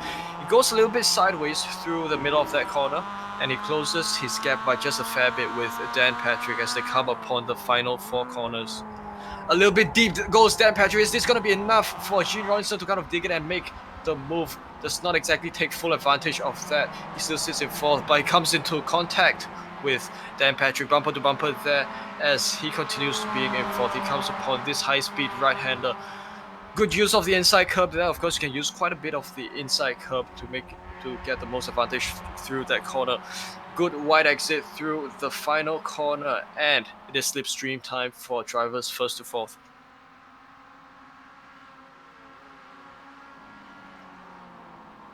Look at this. In the battle for P8, it's looking pretty close between Chris Robertson and Murray Brook, Graham Wallace, Michael Ferguson, all in this little group of cars as well. 4 cars scrapped for the 8th spot on the racetrack. Down to the main straight they go. Going to be 6 laps to go as they come across the stripe. And Robertson with a decent little gap back to these guys, but being caught dramatically by Murray Brook and co. As Wallace shows the nose, but he ain't going to be close enough to make that one stick. That time by at least. What about next time by, maybe? So you make our way up into turns 2. He's showing the nose. He's hurting himself by doing that. Needs to be a bit more patient rather than trying to put him off at every corner.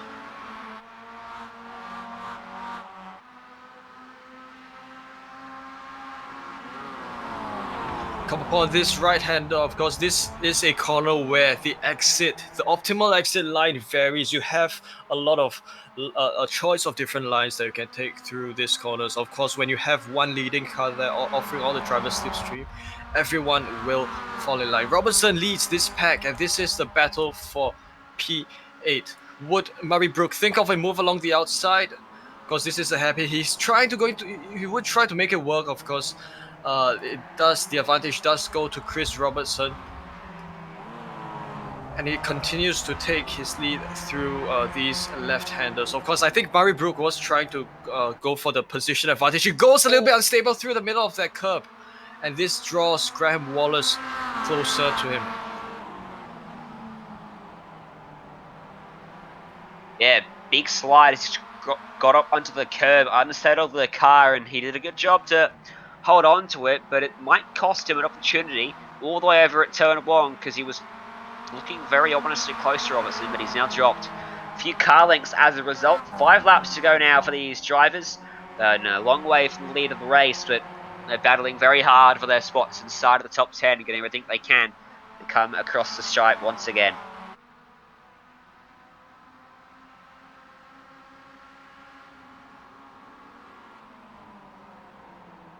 The attack down turn 1, no driver thinking of it. But of course, we do come to turn 2 once again. And Murray Brook with a lot of pressure from Graham Wallace, but of course Graham does not exactly think of making a dive down the inside at that point. So Murray Brook along the outside. This is one corner where there is a little bit of a possibility. Oh, coming into contact with Graham Wallace. There was going to be a little bit of possibility as taking a wider line through this corner would mean that you can carry more momentum along this backstretch, which is ever so important. Chris Robertson offers these drivers a slipstream, but the gap has in fact increased between Brook and Robertson, so will be a few corners before they can think of overtaking moves. Battle for P3 is looking pretty good too now. Gene Rollinson coming under pressure from Dan Patrick. Peter Hunterbull getting up to the back of these guys too, so he might yet get himself into the main event alongside Mario and Luigi. Amazingly, I can't actually remember who drives those two cars. But I will keep referring to them as Mario and Luigi then for the rest of the broadcast. Even once I do see their names, that's the bed they've made for themselves. Maybe I'll start calling Honeywell Yoshi too.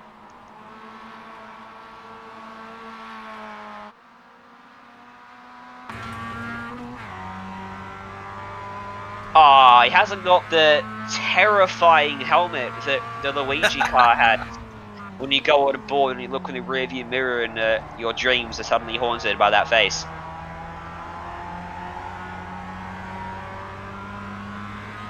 Yeah, some people have been playing too much Nintendo Smash Bros. This is Honeybell, and he does not have really anyone behind him or anyone in his rear view mirror, so Honeybell can in fact focus on making moves work, plotting his strategy against Dan Patrick at this point. Of course, Dan Patrick was further up the field earlier on. He is down to P4 at this point. So the battle for P3 will be much more intense because P3 is the cutoff for advancement to the All-Star race that will happen right after this. So drivers have everything to lose at this point. Yeah, they definitely do. This is a very intense battle. They know that they can get themselves into the big one if they win this, and we've seen from last week just how well you can do when you do get from this split. Out onto the main straight will be 3 laps to go as they come across the line.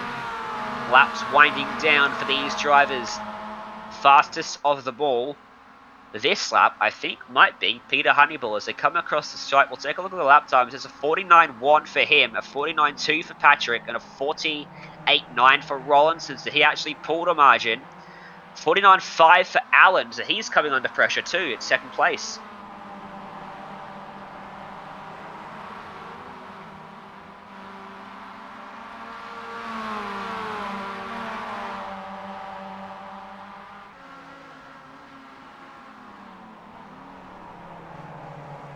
Into this right-hander, of course, the exit here, once again, it varies. So we do see that Rollinson and Allen had taken slightly different lines through that corner. A wider line would offer you a little bit more advantage in terms of pace. Dan Patrick sits at just under a second behind Rollinson, and Hannibal 5/10 of a second. They will try to close that gap as they enter this section. Oh, this is going to be Rollinson trying to think of a move ahead of against Justin Allen as they enter the final sector. This is pretty much the overtaking sector. Oh, this is going to be Justin Allen. He's gone loose. He's lost a position. He has gone around, and this means that Rollinson is taking P2. On board Allen for a replay then, as he had clean track in front of him, and then Rollinson just managed to get around as Allen got loose off the exit of the corner, loses just the one spot.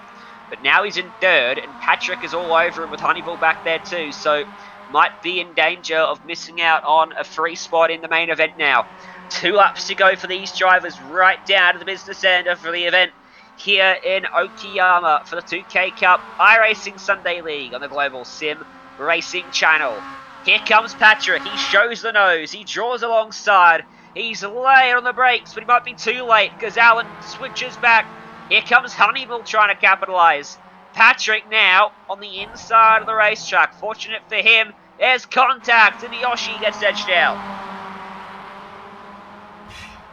Yoshi did not exactly get full advantage of that. He still sits in P5, but Dan Patrick, he's just for quite a long time in the race he was up there, but he's now gone down to P4, and this is going to mean that he might lose out on the entry into the main event just later on.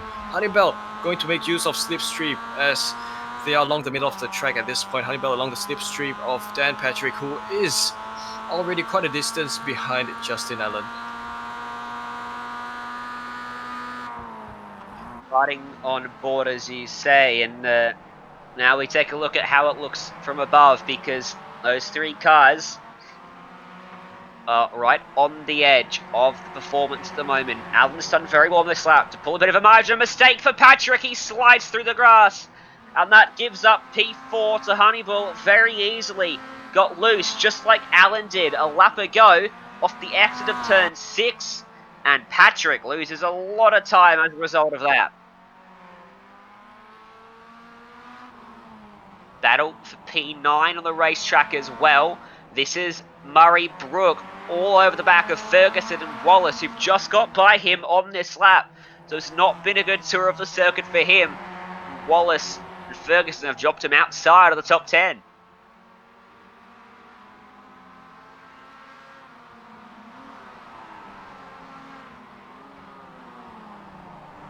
Yeah, but a lot of pressure that Graham Wallace must be experiencing at this point, as he does have a mirror full of Michael Ferguson.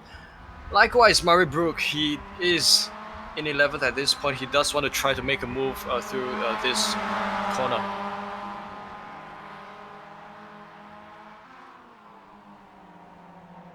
White flag for these drivers as they come down the main straight.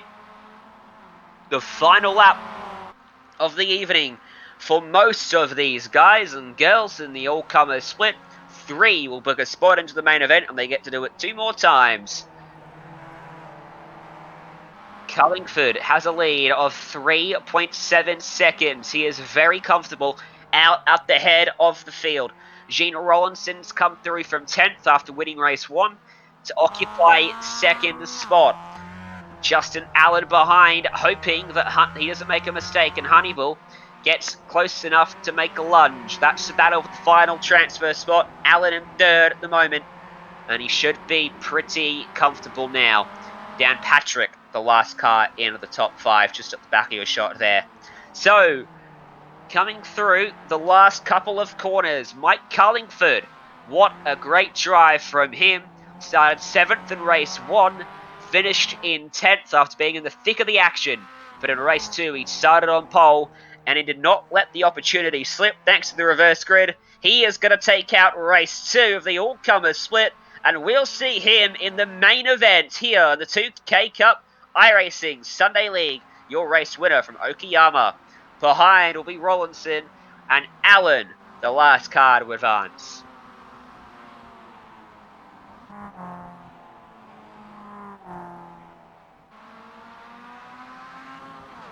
As the next few cars their way the corner. This is a battle for P7 between Benjamin Adams and Chris Robertson. It is going to go down the line through the final corner, almost coming into contact. Of course, I think Benjamin Adams is just going to hold off Chris Robertson as they come across the start-finish line. The line is just not far enough for Chris Robertson to make a move. So this means that they do finish it off, and Benjamin Adams will come home in 7th. And that'll conclude. We'll have a look at the results before we go to a break so we can switch over towards the main event. These are the results then, because Mike Cullingford had a margin of victory of 3 seconds in the end, back to Gene Rollinson. Justin Allen in 3rd, Hannibal and Patrick the last of your top 5. Top 10 rounded out by Nicholas Lowndes, Benjamin Adams, Chris Robertson, Graham Wallace, Murray Brook, who lost out 2 spots with a lap to go. Driver who's come home in P11th would be Michael Ferguson. He comes home in 11th, Marcus Little in 12th, Anthony Howard and James Parkinson 13th and 14th, Will Kitching and Neil Gardner 15th and 16th, Kyle Gaines, Matt Jenkins, Michael Keys and Greg Hurst. They round up your top 20 race finishers. See the rest of the results there on your screen. In total, the all-comer split had 40 drivers take to the field for race number 1, 35 backed it up for race 2. The retirements there on your screen for everyone else involved and those that didn't make it to race 2. But stay with us here on the Global SimRacing Channel. When we come back on the other side of the break, we are going racing for the main event here at Okayama.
Welcome back to the Global SimRacing Channel, to our coverage of the 2K Cup iRacing Sunday League. We're getting set for the main event here at Okayama International Circuit for round 7 of the season. And qualifying is currently underway, halfway through. As we bring you the coverage, my name is Ryan Jones. Weihan Chan is alongside me. Behind the scenes is Sean Gandalf Ambrose, and Dougie Beard is the man responsible for all the cameras that he is using. Let's take a look at the driver standings then. We're getting towards the business end of the championship, and it's James Watson that holds a 19-point margin. The man that keeps managing to apparently put himself on 10th place and in qualifying on purpose to get the pole. I'm not buying it. Matthew Smith is second, ahead of Warren Crowther, Alistair Hawkins, and Zach Thompson. Weihan, run us through the race details for this one. So we do have two, similar to the race format just earlier, we do have two races of 33 minutes each. There will be reverse grid. Of course, the reverse grid will concern the drivers in the top 10. Got fixed setups, so of course the drivers are all at parity. All the cars will run exactly the same. And we've also got 30 incident limits. That means if you do bypass 30 incidents, you will be disqualified during the race. Not quite being as cutthroat as that tonight, I don't think. I believe 30 incidents unless you will drive through now, and 1 for every 5 after that. If you're not familiar with iRacing, an incident point happens when you go off the racetrack. You pick up 1 incident point, then you pick up 4 for hitting another car at a sizable impact, and 2 for losing control of your vehicle. So it is actually quite easy to rack them up, especially when you're using a lot of the racetrack and just dropping half the car off the side of the track every now and then. You pick up an incident point here and there. Matthew Payne currently fastest by 0.2 of a second, back to Liam Lawson in third.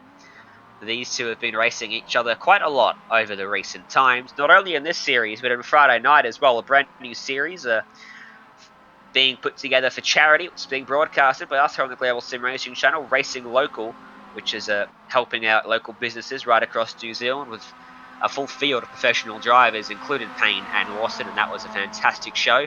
Guess what? Van Gisbergen was in it too, someone we've seen all season long. Hasn't quite shown up yet tonight. We'll see if he comes back for another play.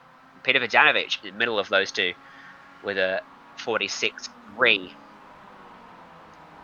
And in the all-comers race, we spoke about seeing Yoshi out there and making remarks. We wanted to see him in the main event. To join this guy, Matt McCutcheon, Luigi, and his brother, Billy Fraser. Not really brothers, but he is running a Mario paint scheme.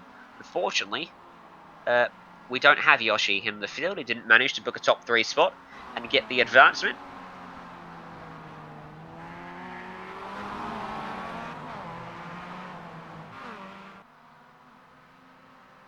We do in fact have the helmet livery, at least with Luigi. It does bring realism up another notch. Callum Pratt, what can he do? Currently 36, coming across the stripe. Going to put down a 1 minute 48.3 isn't an improvement for him. He will stay exactly where he is. Josh Cole finds 0.2 of a second, but he'll stay 40th. As Aidan Lamont comes across, finds half a second, and that will put him up to 35th.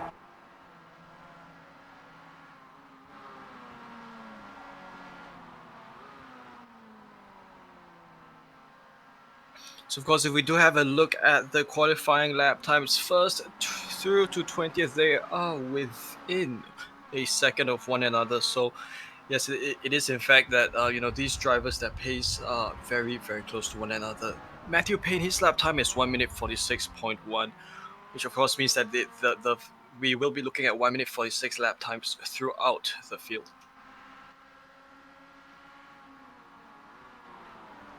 Kyle Dawson, what about him? 31st. It's going to be a 48.0 for him.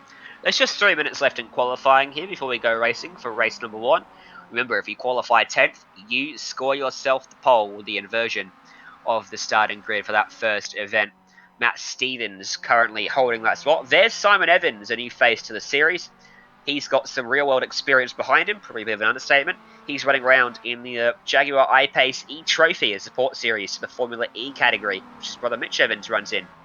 So he's definitely nuanced out there in the motorsport world. And there's Liam Lawson, Red Bull Junior, running in Formula 3, a 46.0.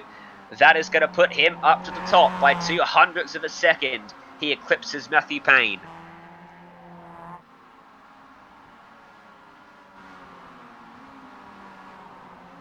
This is Aaron Ivers. He's come across the start finish line not exactly fast enough for that time to work. Mario comes along with 1 minute 51, which is not enough to go faster than his fastest lap time of 1:46.6. We have, of course, 2.5 minutes to go in this qualifying, so this would be approximately 1 lap, or if you're fast enough, 2 laps for drivers to make their overtaking qualifying lap times work. Chris Hurley, currently 41st for him. I don't think he's going to be setting a lap timer this time, but I picked up a couple off tracks, I do believe.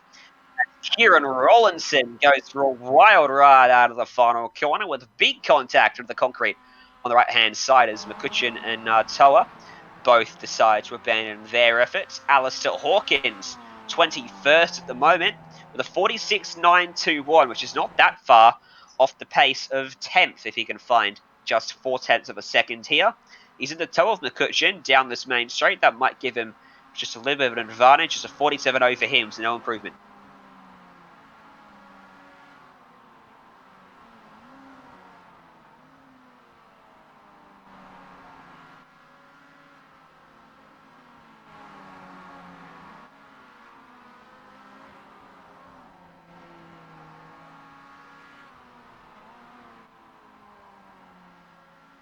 This is Leon Fox. His fastest lap time was 1:46.977. Is he going to come along the start finish line? Nope, he does not make a lap time fast enough to make any improvements to his qualifying position. Neither would Brendan Brownie, unfortunately, for these two drivers.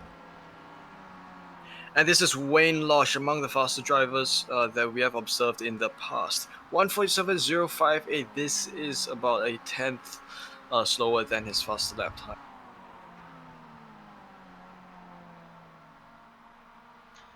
Angelo Mazouris, Dunlop Super 2 Series racer this year here in Australia, comes across and puts himself on the pole. He recently made his Supercars debut, technically, running around in the BP Ultimate Supercars All-Stars E-Series, where he did pretty well in that field of drivers. As Oliver Hayku will put down a marker.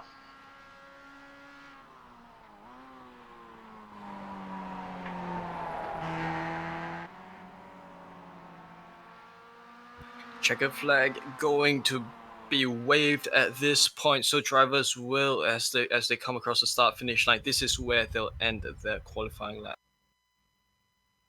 That sets the grid for race number 1, and the top 10 will be inverted, which sets up a cracking 5th row of the grid. Invert the starting order on your screen to see how they'll really be starting. It'll be Angelo Mazouris and Aaron Ivers in the front row ahead of Matthew Smith and Billy Fraser and Matt McCutcheon in 5th, Brock Trainer in 6th, James Watson, Peter Bogdanovich on row 4, Matthew Payne, Liam Lawson on row 5. Sam Dunstall and Matt Stevens will begin from row 6, 11th and 12th. Callum Hedge and James Anderson 13th and 14th. Alex Purley and Thomas Paul 15th and 16th. Taylor Cockerton, Warren Crowther, Wayne Losh and John Mishley will round up your top 20 start. See the rest of the results from qualifying on your screen as we get ready to go racing here at Okayama for race 1. Remember, the top 10 from the result of this race will be inverted ready for race number 2. Which means even if you win this one, you're not in a fantastic spot heading up to the next event. About 30 seconds left before the clock runs out and the drivers will go racing. Weather conditions, 29-degree track temp, so it's not that hot. It's pretty cool. There's plenty of grip out there for them to play with, and a big, long racetrack for them to open up plenty of slipstreaming opportunities to keep the field nice and tightly compact. The clock will wind down, and a full field of 40-plus Mazda MX-5s will launch off the grid. It's Mazuris versus Ivers on row number 1. Who can get the jump as the red lights come on, the revs rise, and we go racing from Okayama. An even start from the front too, but look at Billy Fraser and Matthew Smith. A great jump, 4 wide down into turn number 1. Billy Fraser cleans them all up and takes away the lead of the race as Mazuris got a bit loose in the middle. And Aaron Ivers will cover him off down into turn 2. They're 3 wide behind, and Matthew Payne cops a whack, but he somehow hangs onto it as they are very backed up in the mid-pack there. Liam Lawson's in amongst that on the left-hand side of Matt McCutcheon, as out into the grass in the background goes someone else up into turn 4, and onto the back straight away we go. Great start by all the drivers. A couple of 3 wides through the mid-pack. And of course, the race leader is Billy Fraser at this point. So of course, this is a huge crowd coming through the backstretch. Plenty of room for overtaking action to take place. Billy Fraser, the Mario, leads Aaron Ivers into the right hairpin. Some overtaking moves that they might think of a little bit of contact in the background, as it is going to be Angelo Mazuris also going alongside the MX5 of Matthew Payne. Hanging up into P3 from 9th on the grid. Stunning first lap from him as there's a crash in the background. 1 car around, the rest scatter. Liam Lawson's trying to make his way through pretty quickly as well. He's around on the outside of Matthew Smith at the moment. And Mazuris has just run wide as well. So, oh no, Brock Trainer cops the whack and he somehow hangs onto it. But this is going to cost him, hand over fist, a bunch of positions. Mazuris is wide again. He's struggling in the MX5. Drops the 2 tyres off the gravel. And now hard on the defence. McCutcheon gets into the back and turns into the fence. Back onto the racing line somehow. He misses everyone. And it spells trouble for Mazuris as he has pretty much totaled his car. This is not going to do well for him. As we have a look at the replay, he does come alongside Luigi, or rather he does get brushed by Luigi, and this was enough to send him along the pit wall. But he misses everyone. Of course, he misses along his trajectory. He just barely misses everyone else, and we return to live pictures with Billy Fraser.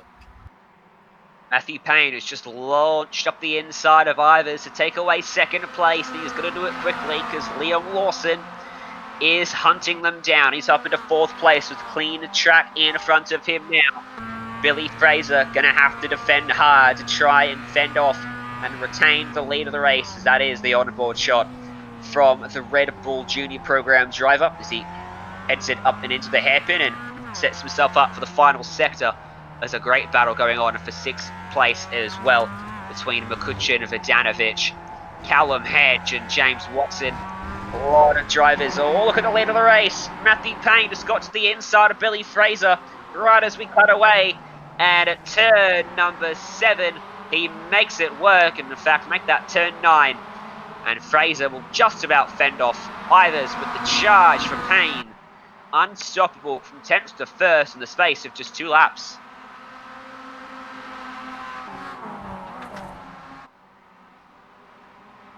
Fantastic driving. Of course, the race lead has switched around. Payne is your race leader, and Billy Fraser is coming under a lot of pressure from Aaron Ivers. Aaron along the inside of Billy Fraser. He might think of committing to a move as they prepare for the entry into turn 1. Of course, Fraser just covers Ivers off into turn 1, and he still holds on to P2. Liam Lawson in 4th as well. He is turning the heat on Ivers, so of course he has every motivation to make overtaking moves work.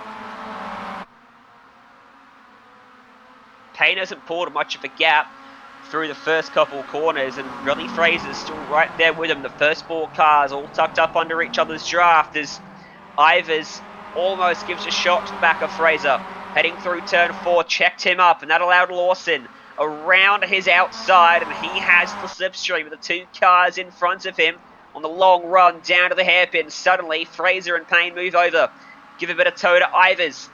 Can Lawson lunge around the outside? He is. Supremacy on the brakes from Liam Lawson up into P3 as Fraser is all over the back of Matthew Payne, who just ran a bit wide, out into the gravel, moves all the way across to the inside to cover off Fraser, and here comes Lawson now up the inside. He's going to put himself up into P2 here, and he has followed Payne through very quickly, and suddenly the top 2 in qualifying are running 1 and 2 in the race.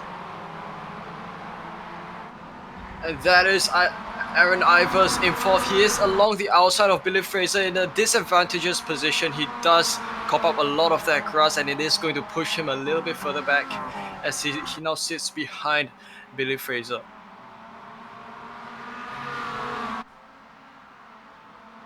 Ivers is going to be close enough to make a move here. Fraser's going to have to be very cautious because Ivers is going to come up the inside on the brakes. Fraser just edged the car over half a car's width to cover him off. Did a great job of that. And so he retains that 3rd place for now.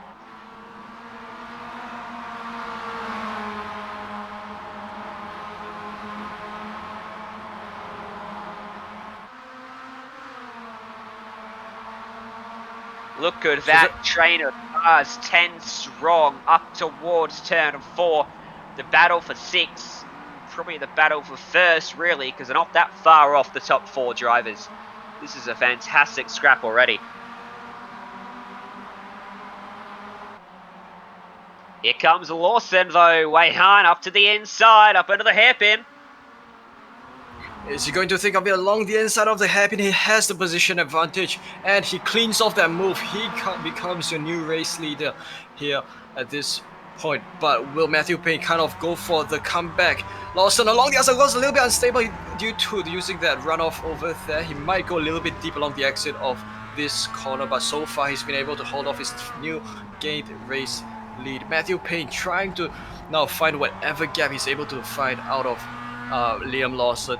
And he does continue pressuring Lawson as they come across the final few corners. And so it resumes.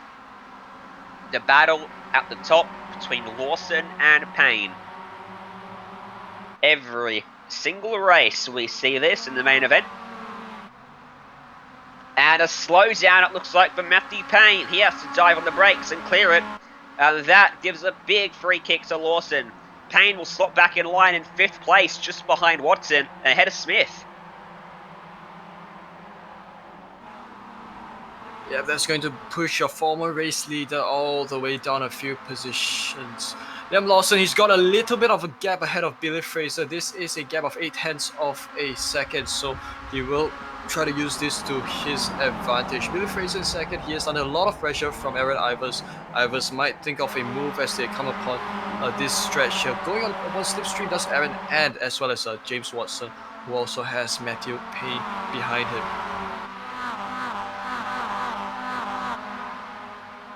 Just about a quarter of the way through this race already, as we are halfway through lap 5 of 19 here.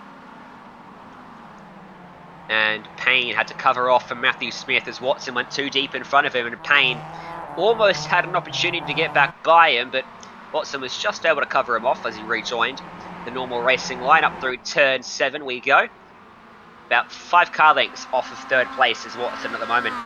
And he's going to be a bit further back now because that's Matthew Payne up the inside and up into P4. So he'll start to charge back towards the front now.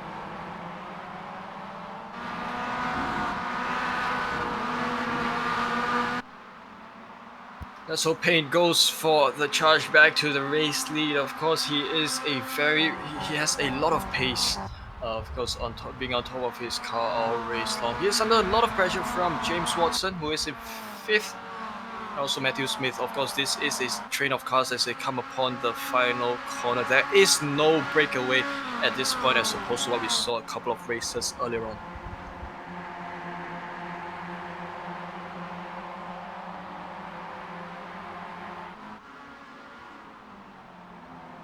Hayden Warrington along the inside of Thomas Paul. He's just made the move up for P14, and Thomas Paul might just be thinking of a comeback at this point. This is a battle for P14, a two-way scrap here between Warrington and Paul, but of course with drivers like Hiccup and Trainer in 17th and 18th who could well come within a attacking zone as they ease into the next few corners. It is Warrington leading Paul through these corners. Of course, the wide exit here does allow you a little bit more momentum, and Warrington is going to offer Paul some slipstream upon this backstretch. Back up to the P6 battle. Matthew Smith, Matt McCutcheon, and Callum Hedge almost 3 abreast through the hairpin, as all of them tried to find some way to gain through there. As we're still watching a battle further back at the moment. Probably cast our eyes forward a little bit because there's just been contact and Smith's been turned around. Just caught the tail end of it there. He gathered it up, loses 4 spots, and now he's got Vodanovic around his outside as well. In front, Stevens is getting by Callum Hedge, who had to check up for that spin, and McCutcheon will skip away.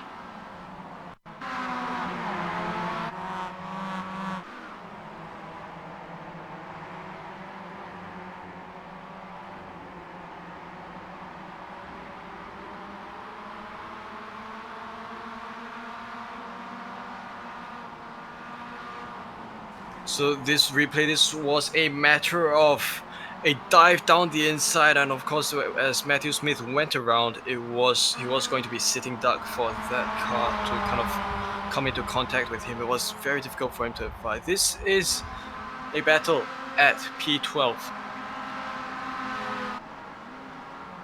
James Anderson, who dominated the first round we covered of this event, winning both races, is back in 12th place for this one.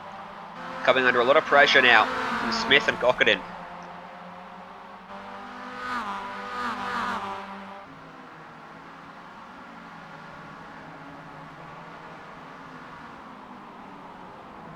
So that is Gockerdin along the inside. Tried to look along the inside to make the move down the right hairpin, but that did not exactly work out well. And we return to the battle at P6. This is Matt Stevens. He was under a lot of pressure. He had quite a lot of altercations earlier on with drivers just behind him. McCutcheon in 7th, and as we move up another notch, this is a battle up here. Matthew Payne on the resurgence. He tries to clamber his lost positions. He is in 3rd now. Aaron is just taken 3rd from Aaron Ivers, as well as James Watson, who is now all the way down to 5th. Is Payne going to be able to close his gap with Billy Fraser as he seeks to use that as his next target? They go a little bit snaking at this point. Of course, going defensive does Billy Fraser in 2nd.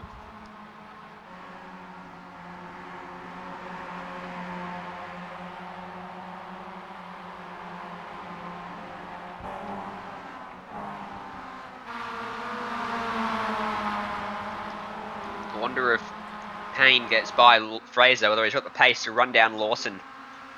Because he skipped away now to a 1.2 second margin over Billy Fraser. They're in 2nd. At the moment, Matthew Payne is 1.9 seconds behind. So note that gap in the back of your mind, and we'll see whether it closes down once he gets by the number 14 in front of him. As we are just about getting towards halfway through the event. Lap 8 now of 19, a couple laps, so we hit that halfway point.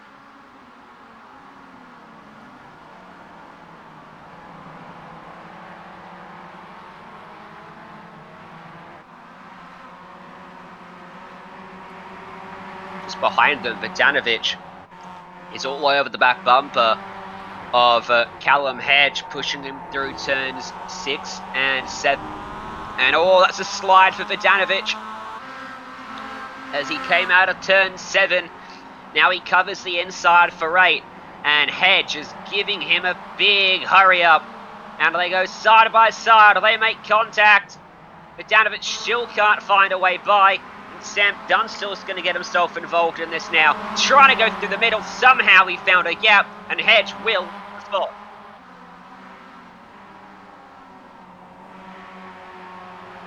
As James Anderson wants a piece of this as well, as he nearly did squeeze Sam Dunstall along the outside there. And this is a bit of a defensive driving by who's this? This would appear to be, I guess, James Anderson, who has tried to go on the defensive as he tried to have a look along the inside. Peter Vodanovic still leading this battle pack as Callum Hedge is under a lot of pressure, and he has a mirror full of Sam Dunstall at this point.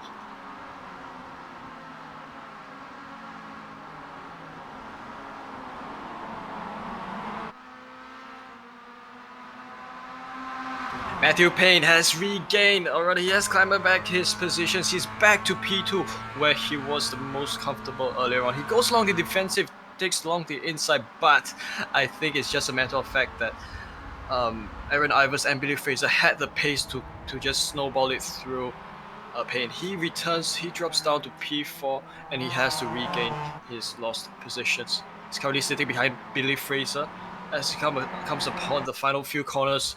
Possible overtaking zones here, as it is all about switching positions at this sector. This is a great scrap then for second place in this one. Ivers has it now, but Fraser, Payne and Watson all over the back of him as Liam Lawson skips away at the head of this group. 2.3 second margin that he holds now. Will come across and put us onto lap 10 of 19.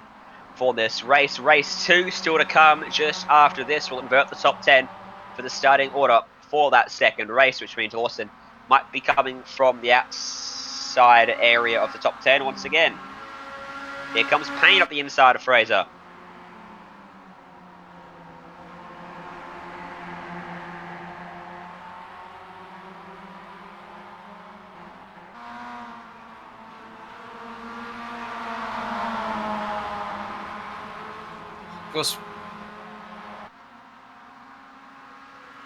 Because it would appear that Liam Lawson had built such a huge breakaway for himself ahead of everyone else. He does have a 2-second gap ahead. Oh, who's this? It's gone around.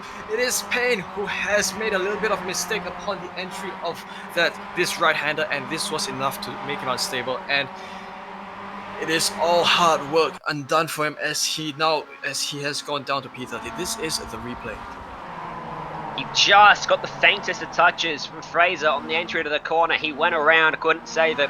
He had to wait a long time to find a gap to slot back in. He's now in 16th place. Or 15th even. It's still not much better. He's got a lot of work to do now. That means James Watson's really caught up to the back of Fraser as he had to check up for that.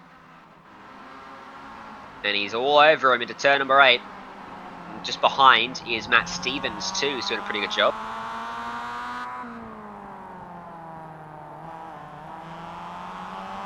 And we are riding on board James Watson. At this point, he is in 4th and he sits behind 3rd, Billy Fraser. So of course, James Watson does have pressure coming from Matt Stevens in P5. He is effectively sandwiched between these two cars. A little bit out wide would go James Watson, or rather, there was Matt Stevens who had gone a little bit wide, but this is a train led by Billy Fraser offering one another slipstream as they come upon this first corner.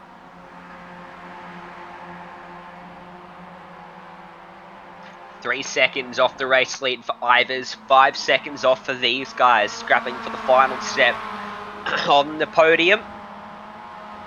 Fraser, Watson, Stevens, McCutcheon there in 6th, Vodanovic, Dunstall, Hedge and Cochran in your top 10. Matthew Payne back in 15th, 18 seconds off the lead of the race now as a result of that spin right here at turn number 4. And Fraser this time with no one in front of him, but 2 cars right in behind him as they sweep onto the main straight. DRS signs there on the racetrack, but we're not running DRS on these cars. These are the Mazda MX5s, the rookie car to iRacing when you first sign up. Free to everyone, and a car that I feel comfortable in saying everyone who's ever driven iRacing has driven. And these cars are very much home in Japan, as these are also the cars that are very popular amongst racing enthusiasts here in Japan. Billy Fraser in 3rd, and we have a good perspective of the choice of line that James Watson would take. This is where we could observe any any kind of intentions to overtake that James Watson might have.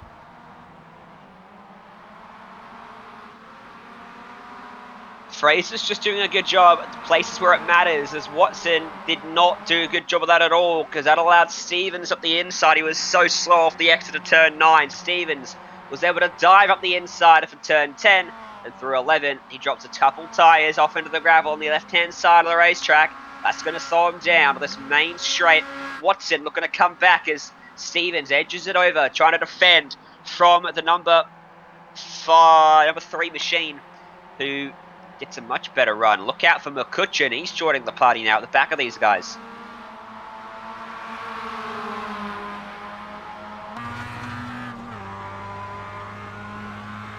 We ride on board McCutcheon, the Luigi car of this grid here, because he is sitting behind James Watson, and it is on him to deliver pressure to Watson to kind of make any overtaking maneuvers possible.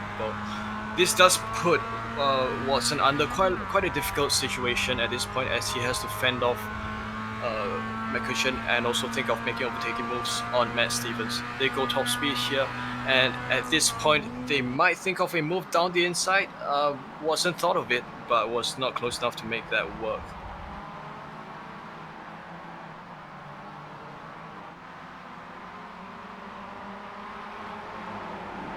I mean, 7 laps to go when he come across the stripe, so it's starting to wind down this first race as Watson had a bit of a slide going on through turn number 7 there.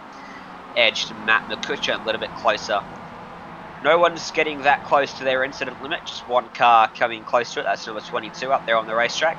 Remember, when you hit 30 incidents, you are going to get a penalty in a drive-through, which is going to cost you at least 40 seconds relative to the guys you're racing. So it's most definitely a severe penalty that you do not want to get yourself close to. You need to be able to have a couple incidents up your sleeve to be able to use up at the end. You need to use a lot more of the racetrack, or potentially use the bumper to try and get by someone. This is a roof camera of Matt Stevens. He is ahead of James Watson at this point. Does he send it down the inside? Nope, James Watson not close enough to send it along the inside. Of course, this is one of the easier sectors of this circuit, as it is all about trying to find the path of least resistance. These are a combination of S's and flowing corners that Matt Stevens is on. Anderson and Cockerton, this is the battle for 10th, the final position within the top 10. So Cockerton is trying to get whatever window he can to get past Anderson.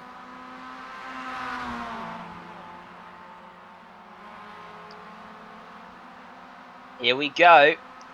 Look into what will be the outside for the hairpin. Gonna have to work hard to make it stick up at here. Anderson will fend him off on the inside line. Cockerton looks for the switchback, but in doing so, he puts himself on the wrong side of the track again.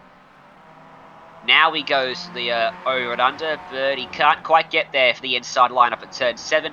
All over the back of Anderson. Cockerton with so much more pace than Anderson has at the moment, and there's not much Anderson can do than pray that he gets a good gap heading onto this main straight. Oh, they nearly come into contact there. That was, if they were to come into contact in that way, would be a little bit dangerous. Because with these cars, you can't afford to rub bumpers ever so often. Cockerton is ever so close. We get a good perspective of this, riding the inside curbs of that second to last corner, and around the final corner, it would appear that Cockerton wants to, even send it along the inside, but it's just not big enough of a gap for that to work. So this is Cockerton, who is thinking of sending it along the inside. He does make that work. He moves up to P10, but Anderson has gone for the comeback move. But at this point, is Cockerton able to continue that, because it is a right and left-hander, so it's all about placing your car at the right place. And he places it very well indeed. Gets himself back out in front of Cockerton and Anderson. Oh, Cockerton, 2 tyres in the dirt. He's jumped on the brake pedal. That doesn't work most times. He just got away with it there. Look how close he is. He looks to the outside now. Side-by-side hustle here along the backstretch. This could be for any of the drivers to take it as they go into the hairpin. The lead was held by Anderson, but Cockerton does edge out and he cleans it off along the outside of the hairpin, but the hairpin is just so tight that it does offer Anderson the advantage. We return to P5. Matt McCutcheon, he is ahead of James Watson rather at this point. Because good battling going on, ensuing at this part of the grid, and this four-way battle pack is rounded up by Sam Dunstall, who sits in 8th.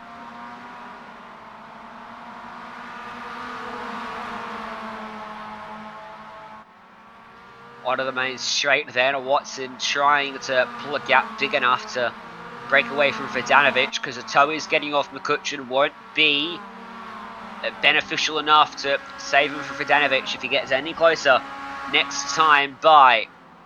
Just 5 laps to go here for race number 1.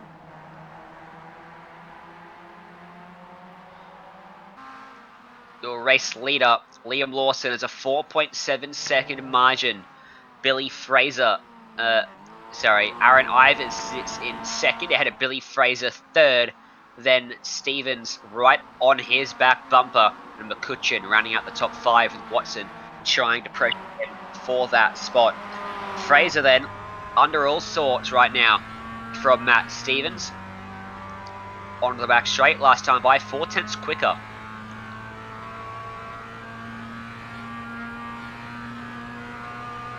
And this is Billy Fraser. He's coming under quite a lot of pressure from Matt Stevens. So of course we are at 5 to go. He does think of standing along the inside, but it's just a matter of him taking a tighter line through that hairpin. They come along their left-hander. Again, this is Billy Fraser, who does have the better exit. But now this left-right, or rather this final sector, this is where overtaking moves might begin to happen. This is going to be Matt Stevens. He tried to look along the inside, but could not slingshot it in. It was just not fast enough, did not carry enough pace. This left-right hander, is any move going to happen at this point? All over him, isn't he? Fraser's under all sorts of pressure, but he's not faltering, not cracking, doing a very good job to withstand the assault from Matt Stevens. To come onto the main straight, Stevens just needs to get close enough onto the main straight or the back that he has a big enough run that Fraser can't fend him off down into the next corner. I don't think this is quite it yet. He showed the nose, trying to pressure Fraser into a mistake, but Mario is providing a cool head. Sure is. He is fending off third. This is of course a tall order. You are so far in front of the field, and you definitely there is a lot of pressure that Billy Fraser is facing at this point. So speaking of pressure, Liam Lawson is so far ahead of everyone. He has built himself a 5-second gap ahead of everyone else, but of course the pressure point is between Fraser and Stevens.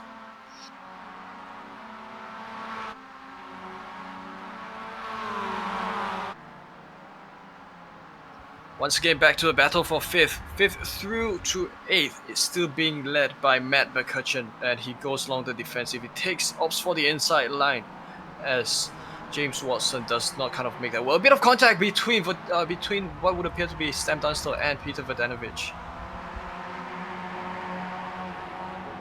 Stevens had a big lunge on Fraser at the hairpin, overcooked it, ran wide. Fraser switched back very easily, but Stevens is looking aggressive just in front of these guys. If they keep battling, McCutcheon's going to drag all 3 of his followers right up onto the back of this battle for 3rd place. Could become a very big group.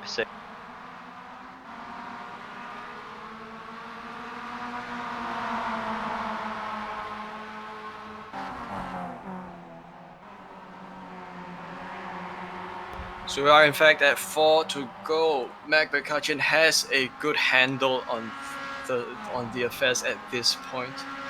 Of course, he would be pressured to close the gap between himself and Matt Stevens. Of course, if you are able to close that gap, it will turn this into a larger battle.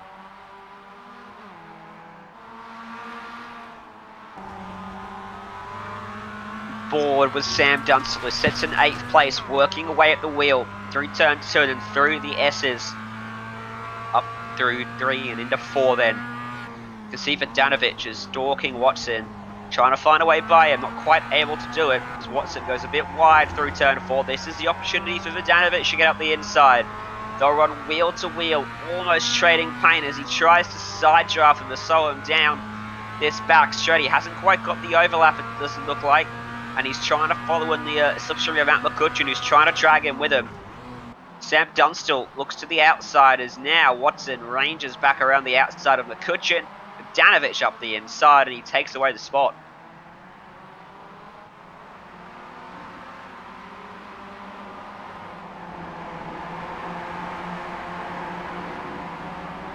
Oh, a little bit of mistake by Sam Dunstall. That would kind of meant that he nearly came into contact with James Watson, but of course that did not happen, and Dunstall returns to trying to make moves work on Watson.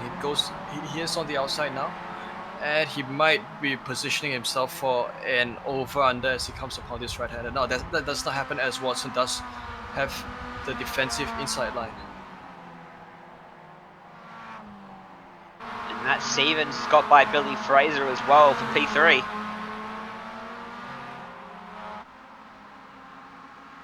There's somewhere around the hairpin just after he managed to get out the inside and fend him off, as here comes Dunstall.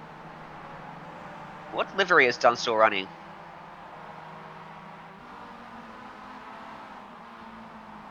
So it would appear that Dunstall is running a Princess Peach livery. Of course, Yay! that is... Yeah, that's who same. I told to run it. See, Milo, Luigi, and Princess Peach. Gangs back together. Of course, he's not exactly rocking the real ultra realistic helmet skin that Luigi would be running. You can just kind of see it if you're able to see it. This is a little bit of a hustle going on between McCutcheon and Vodanovic, but of course, this is Sam Dunstall fending off James Watson. Stevens has had an issue, and that's him in pit lane. He's had to take the tow around the racetrack. What has happened for him in third place? Look at the defense in the background from McCutcheon. Fraser behind him, all by himself. Matt Stevens, an issue, and that's a pull off a technical drama for him. Big shame that he will drop out of the running in this race. And Liam Lawson, meanwhile, out ahead of it all. With a big margin of over 6 seconds, is going to take the white flag for one more lap in race 1.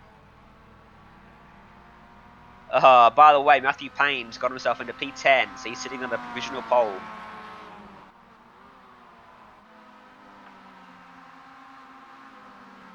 So it has to be quite a hard race for Payne. It's been quite a difficult. He's had some incidents come along his way, but if he's able to secure 10th, this would mean that he will take pole position along on the next race. It's all about strategically getting the right position at the right time, at least for race 1. He's come under a little bit of pressure from Cockerton, who is in 10th, Payne up to P9. Look at this for P4 though. At McCutcheon coming under all sorts of pressure from Vodanovic. We saw him hard on the defense when we looked at the replay of Stevens' technical drama.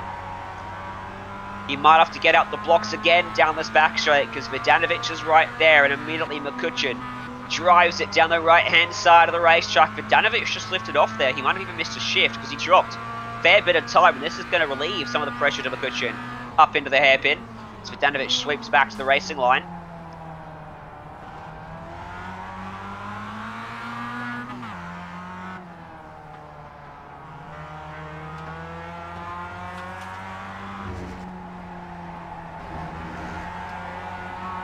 Oh, a little bit of mistake by McCutcheon that would send him a little bit loose, and this will open a little bit of a window for Vodanovic. They go door to door and even rubbing bumpers with each other, but that does not send them around. Vodanovic is in 5th and McCutcheon is still in 4th.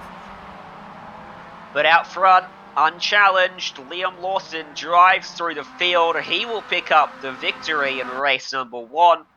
He will start from P10 for race number 2, the Red Bull Junior and the FIA F3 Championship, continuing to prove his worth in the virtual world.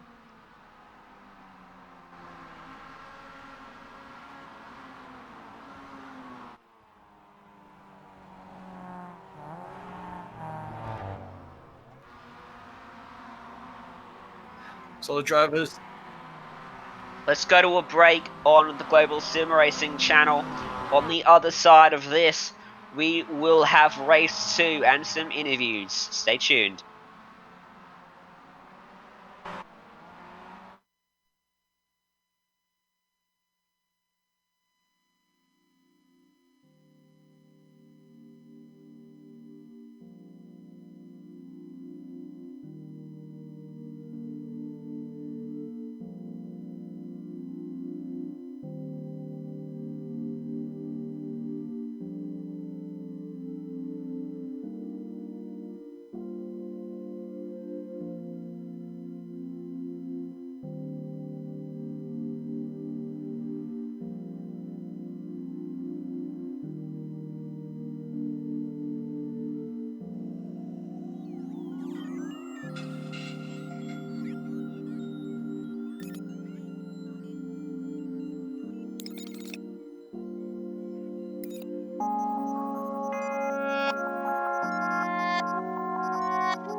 Welcome back to the Global SimRacing Channel, to our coverage of the 2K Cup iRacing Sunday League here from the Okayama International Circuit. We'll take a look at your results from race 1. And remember, top 10, how they finished, going to be inverted when we go racing for race 2. Liam Lawson won it by 6.5 seconds in the end, back to Aaron Ivers and Billy Fraser. Matt McCutcheon made it to Murray Luigi, 3 and 4. Peter Vodanovic and Sam Dunstall, 5th and 6. And then James Watson, Callum Hedge, Taylor Cockerdon, and James Anderson, your top 10.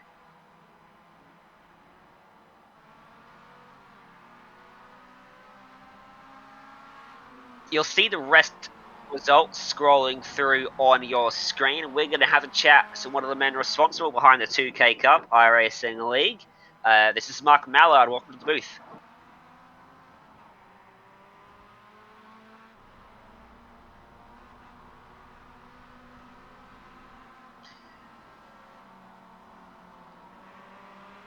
You got me now?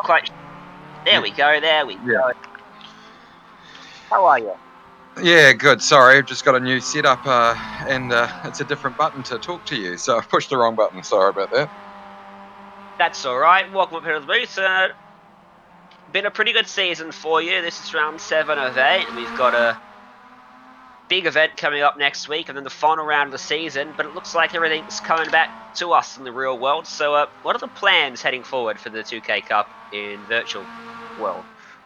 Well, definitely next week's the big event really for us. The Bathurst event, we've got $1,000 prize money for the first 2K Cup team home, and $1,000 if anyone can beat the first 2K Cup team home and is first overall, we'll give them $1,000 worth of entry into the real series and a test day in the race car as well. So Cream Insurance race car, we'll put them into that. So it's fantastic prizes next week. We've already got a pretty good grid. I think we're over 45 entries already, so we'll probably get close to the 60 maximum. Can do with $1,000. I might race instead of commentate. No. You can find the broadcast right here on the Global SimRacing Channel as always. All 6 hours will be live, thanks to us, with a few different commentators helping out. Obviously, without none of the sponsors, none of this would be possible. We've got to thank all the sponsors that make this possible, right? Yeah, no, in New Zealand's been going through some hard times, and people like Storite Logistics supported the series, and they've supported us in the virtual world as well. They're a great logistics company. IQ Security, they've been a racer in the series and came on to support this great sim broadcast we've got. We really appreciate the team at IQ Security. They've got some innovative ways to get people back to work and some cool things that you can get for your office. And then Cream Insurance, which is my company. We've got a good team of guys, and no, it's good to support and put something onto for people to watch, because that's one of the comments we get with no sport right now on TV. The guys are loving watching the 2K Cup, and Ryan, your commentary has been really well received. Thank you very much. Wouldn't it be possible without everyone else around me? And Wayhan does a fantastic job. As well, yeah. Yeah, Wayhan's been great too. It's been good to hear him, and he's getting to know all the well, we've been working with you guys for a few weeks, so it's been great getting to know the team, and the coverage is just so strong. So we really appreciate all the work from the Global Sims team. Thank you very much for those kind words. We'll take them and run with them before you change your mind on us. No, I'm kidding. But obviously, what do you want to get across to the viewers, though, about the 2K Cup when you go back racing the real world and everything opens back up, and how can people get involved with it? Yeah, really, the series is all about just budget racing, and like we've done with the iRacing, where we've done it with the budget cars, it's about looking after people's finances but giving them a place to race with really competitive drivers. When you can see drivers like James, Matt Smith and Warren Crowther all leading the points championship, and they're real 2K Cup drivers, so that shows even in the virtual world that they're really strong. Peter Vodanovic is one of the drivers there. He started off in 2K Cup, moved through to 86s, and is going to really have probably a professional career. So we see these great drivers who can start and come through 2K Cup, but we also have a whole lot of guys that this is their dream. This is their Bathurst, that they watch the race and they want to come out and race, and that's what we are for. We're that entry-level spot for New Zealand motorsport, and we'd just really like to see more and more people out there racing against our great guys and being part of our community. Well, thank you very much for your time, Mark. We're going to have to boot you out of the booth because we're about to go racing for race 2. Thank you very much. That was Mark Mallard, one of the men responsible for the 2K Cup, both real and virtual. Race 2 then. Invert the top 10 and let's go after it here at Okayama, the final race of the evening.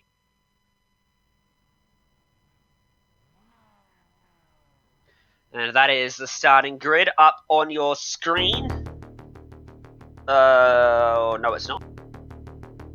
That's not quite right. Instead, off the pole, you can look to the left-hand side of your screen to see how they'll line up. Anderson, Cockerton, Hedge, James Watson, Dunstall, Peter Vodanovic, Matt McCutcheon, Billy Fraser, Aaron Ivers, Liam Lawson in your top 10.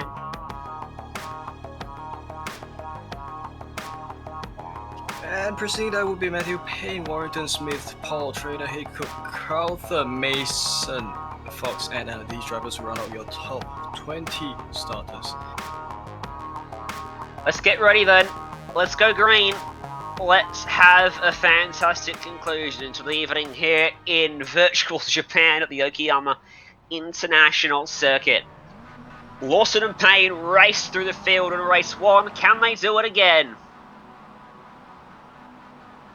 Red lights are on. Green flag is out. Huge launch from Callum Hedge in third, straight into the lead of the race and straight onto the racing line. What a jump from him as McCutcheon, Fraser and Dunstall go 3 wide and the 3 Mario cards behind.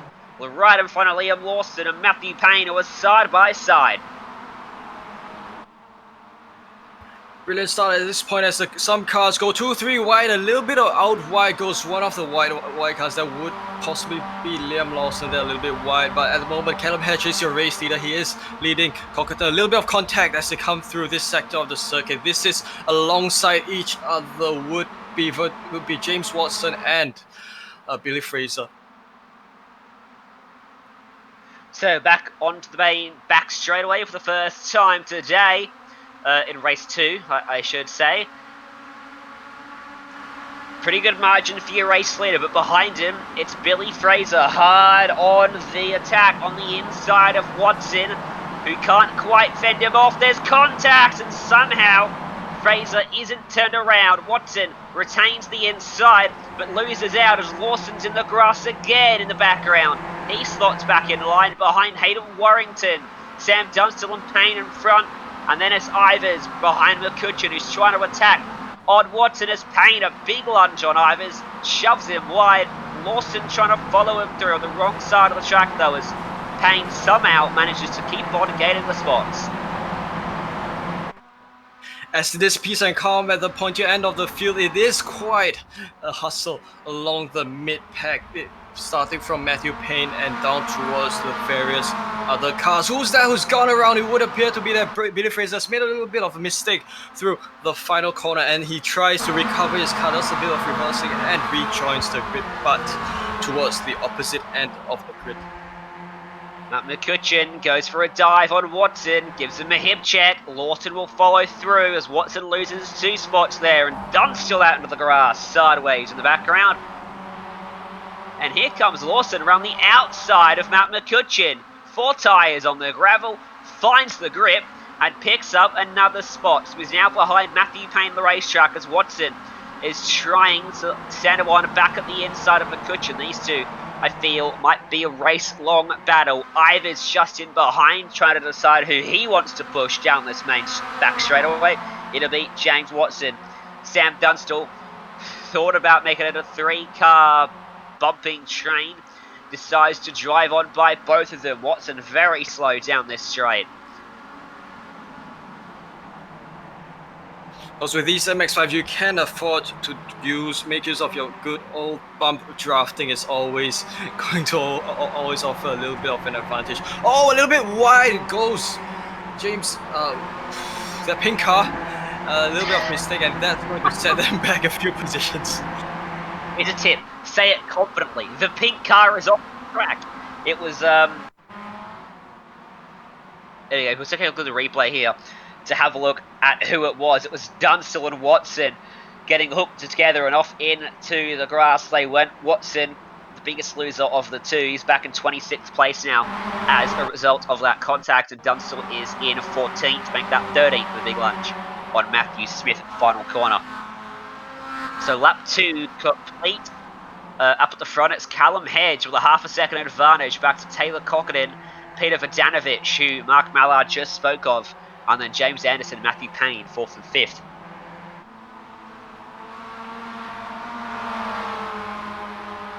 So it's like a bit of a breakaway from 1st to 4th.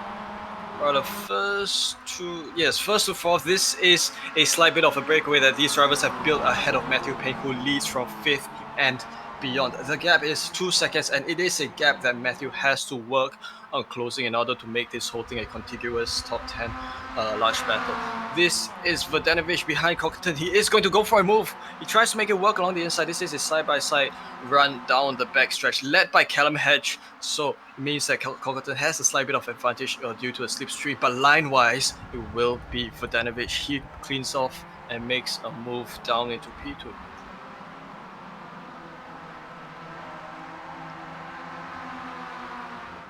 Matthew Payne and Liam Lawson have really closed up as well. Lawson's all over the back of him, showing more pace than Payne, similar to race 1.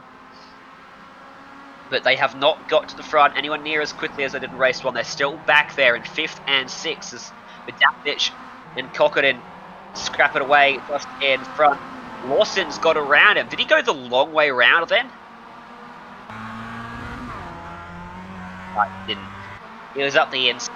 It's a pretty textbook move. We'll take a look at the replay though, as see how it switched around. Fairly textbook and a very clean move. Great respect shown from Payne to give him the room required and not an inch more. So Vodanovic now strikes a gap out on Cockerdin too after getting by. And Anderson in 4th. It's not worried about the fact that Lawson's now back there in 5th.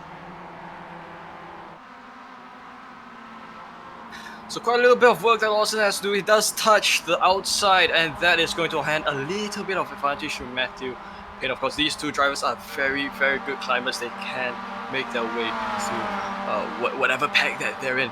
So both drivers having led the different races at different points all afternoon long, and this will mean that Liam Lawson would probably lead Matthew Payne through this hustle up to the top.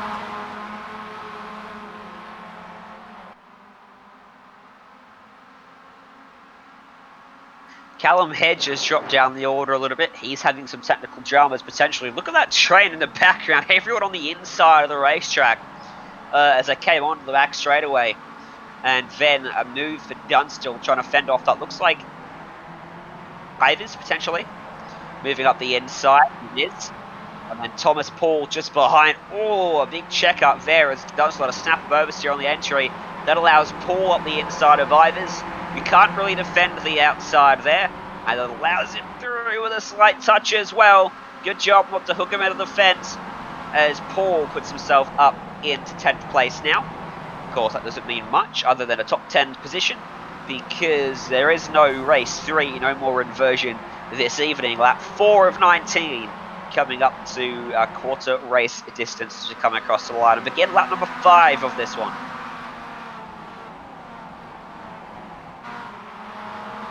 Just ahead of Thomas Paul would be Sam Dunstall. He does want to close that gap, but he's under a lot of pressure from Aaron Ivers. Ivers, of course, he had been up at the pointy off end of the field. This is a little bit of a hustling at this point. Ivers along the inside. He went and had a look along the inside through that main stretch, and he does try to dig it along the first corner.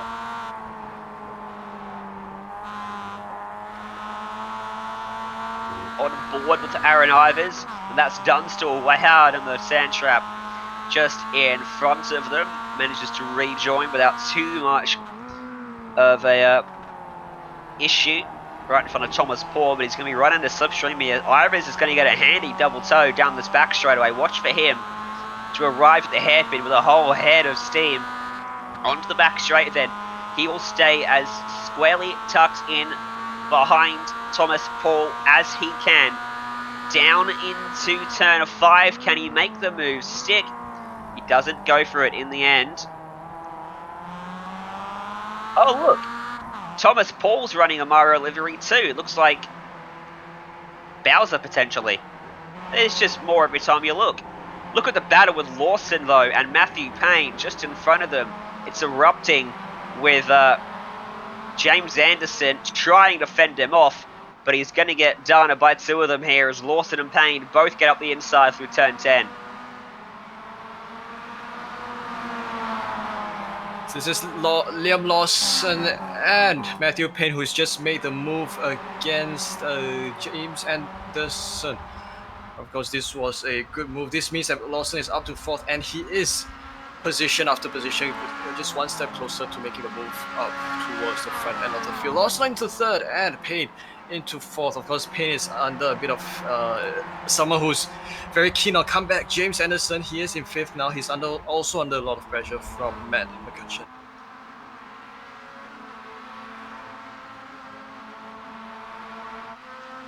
The leading Mario machine in the field will be Luigi. Matt McCutcheon trying to get by James Anderson. Looking up the inside at turn 4. Runs a little bit wide of the apex. May have just got into his door. And he gets by him. Anderson very wide by the time they got to the exit. But a good crossover move. Gets back to his inside. And now it becomes a drag race down to turn number 5. Slightly better run for McCutcheon though. If Anderson has to go the long way round as McCutcheon dives across and covers him off.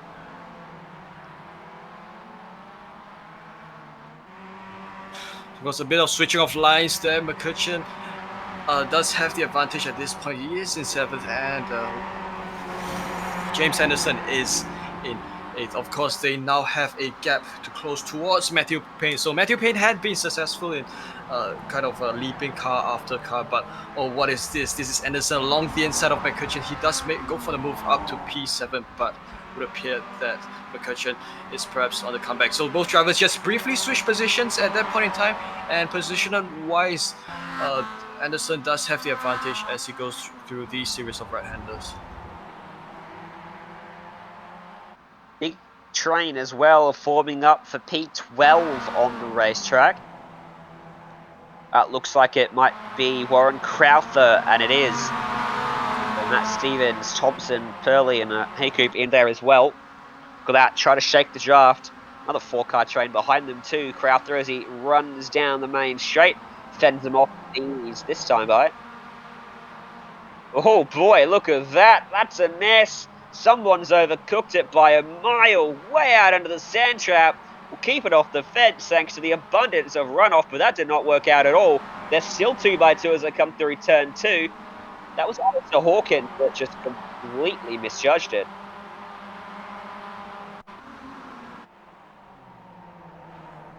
Here's your replay. Just came onto turn 1. Purley at the head of the train got scared by the mountain of cars behind it, seemed, and just forgot to hit that brake.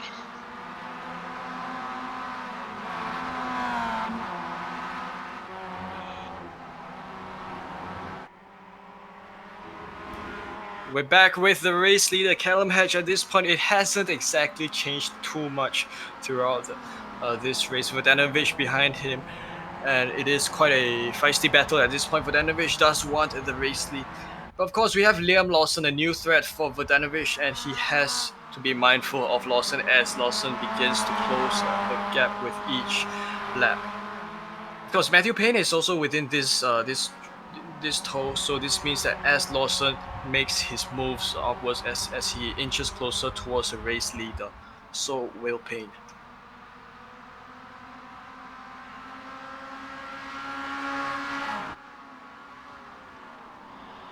This could be a very good battle here. The fastest of these 4 is Liam Lawson, a purple lap that time by fastest of the race lap.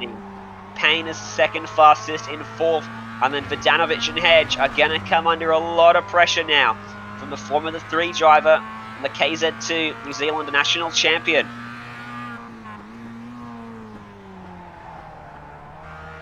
And this is Liam Lawson as he seeks to close the gap, which he's doing ever so effectively with Vodanovic. That gap sits at 0.5 to 0.6 of a second. It is a slipstream run down the backstretch. This led by Callum Hedge, so it is effectively a four-way slipstream with Matthew Payne rounding out this kind of a pack. But of course, as Lawson pushes further, he is going to very well, in fact, perhaps create a three-way battle pack up front.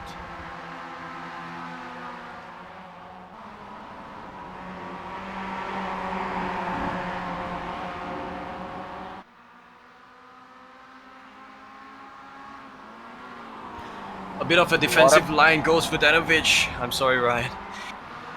I was doing something else. I got distracted. Liam Lawson is really pressuring him now, isn't he, Wei Han? As you pointed out, he's right there on his back bumper. They could arrive down at turn 1, side by side, maybe even 3 wide, as poor old Callum Hedge is not going to be able to do much in terms of defence here. Lawson puts 2 tyres out on the gravel. That might hurt him just a little bit. Here they go, tucked firmly under each other's slipstreams. Down to turn 1. Is the straight long enough? No, it's not quite. But Danovic just edged it over a car's width to cover off Liam Lawson. Callum Hedge, be hoping those two really start to scrap behind him now.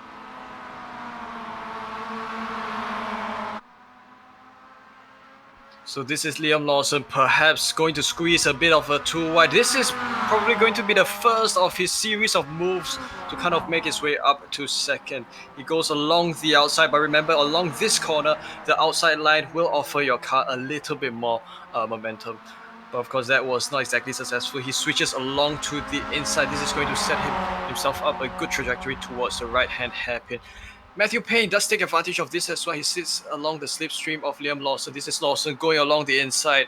Of course, Payne gone back to the outside. Lawson goes along the inside of this right-hand hairpin. He will try to make the move, steal the move for P2, and he does so. He is up to P2, and it will be the race lead that he is going to contend for next. A bit of contact between Vodanovic and Payne.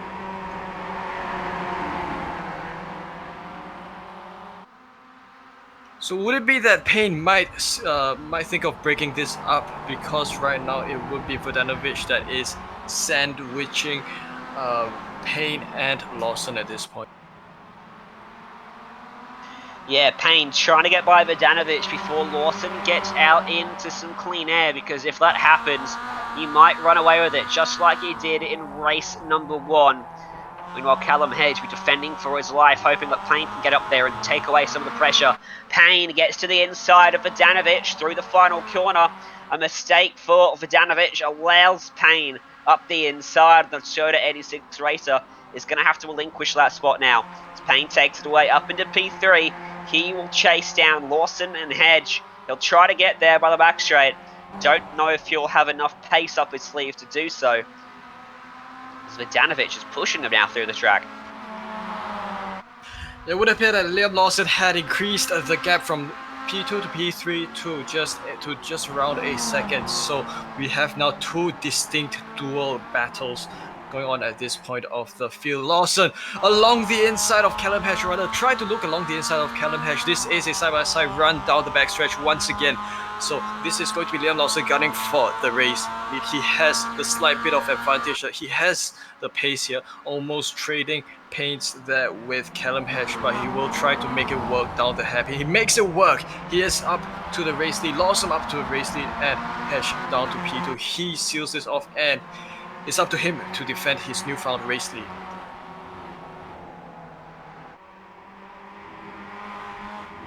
Well, that's not what Matthew Payne wanted to see, because Lawson might just skip away with 9 laps to go when we come to the start-finish line. Last time that he got into clean air, Lawson was not able to be challenged. And Payne's still got to get by Callum Hedge as well. And of course, we all know in motor racing that catching someone and passing someone are 2 different things. Payne's got to slow down. And if Vodanovic goes by, that makes it a lot more difficult for Payne. And he's cut the track somewhere. Had to slow down, and now Vodanovic is back by him, but Payne's coming right back as he gets chased across the racetrack by Vodanovic, goes to the outside of the racing line. They'll run door to door down to the turn number 1, but Vodanovic should fend him off pretty easily on the inside. Crossover move from Payne, great racecraft, bit of contact, they slide, and somehow there's no issue. There it is, Payne gets turned around. goes for a slide, comes to a rest on the outside of the racetrack. He gets it going, but big shame that there was a secondary piece of contact there. Didn't think there needed to be. Came together there, and then Vidanovic just tried to lunge it back up the inside, and there wasn't really room for it.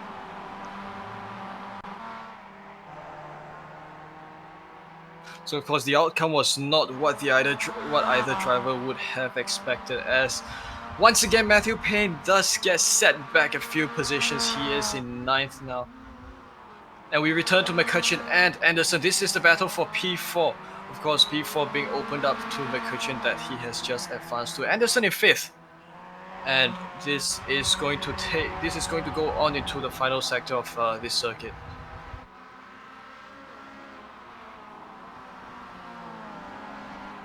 Yep, Payne's towed back the lane as well, so he's out of the race, unfortunately.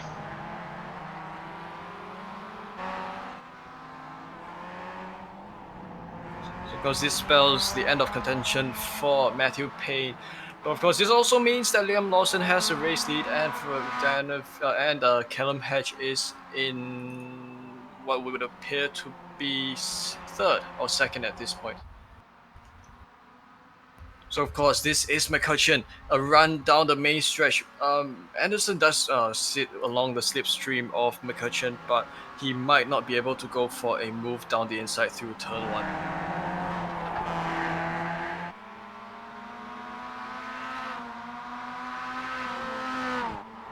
We also observe a battle for P6 that is going on between Warrington and Dunstall. Of course, both Mario cars. One would be Princess Peach, and this white one would be the Toad. They are a fair distance behind 4th and 5th, so this is very well a two-way scrap. There is not exactly much pressure that Warrington is facing. Same can be said for Dunstall, as he has a mirror full of Warrington. So Warrington making use of slipstream. Which driver will go along the inside first? Who's going to go defensive along the inside first?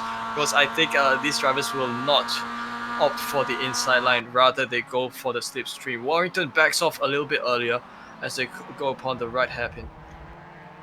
So how many? There's Mario, Luigi, Princess Peach, Toad, Yoshi was in split 2, and also Bowser. Who are we missing? Who can we get ready for the final rounds?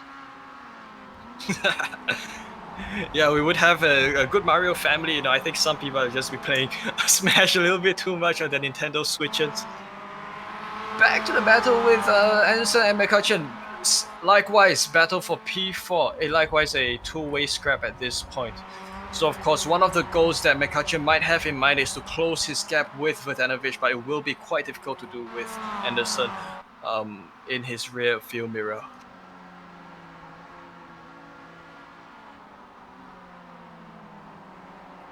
Liam Lawson's opened up his gap to 1.1 seconds over Callum Hedge. He was 4/10 quicker last time by.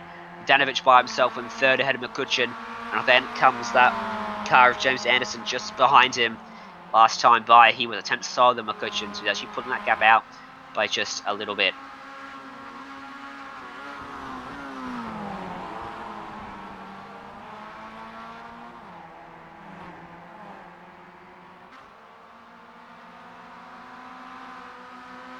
We are at 7 laps to go, so the pressure is already mounting on the drivers as they progress towards the end of the race. Proceed to another battle. This is towards a couple of positions down. A battle between Brock Trainer and Jada Mason. This is 13th and 14th.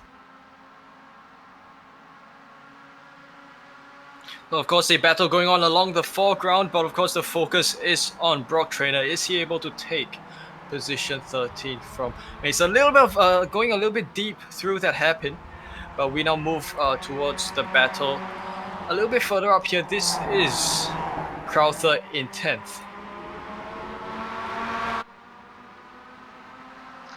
Leading just behind Oliver Haycoop, and then leading a train of cars in Zach Thompson and Matt Stevens Gets to the outside of Haycoop. Can he go round there? Not quite going to complete it. He gets a bit sideways, gets into his left rear, but he's still got a slight overlap. He needs to get to the inside, though. The next 3 corners are all right-handers. Now he tucks in behind him. He'll look to get the run out of turn 11 and down onto the main straight. The margin as they come onto here is about 2 car lengths. They've been going at it for 9 or 10 laps, these guys, and they just can't seem to break away from each other. But this is Zach Thompson. He was trying to go along the inside through turn 1, and he is along the outside for turn 2. It is going to be Thompson and Crowther. These 2 drivers are so close with each other. Thompson makes the move up to P10. That's a great move by Thompson. Matt Stevens still stuck in 12th, and it is Warren Crowther that he is going to gun for P11. Just behind, Mason and Trainer are starting to close up to these guys as well. Looking to make it a 6-car party up here for 9th place.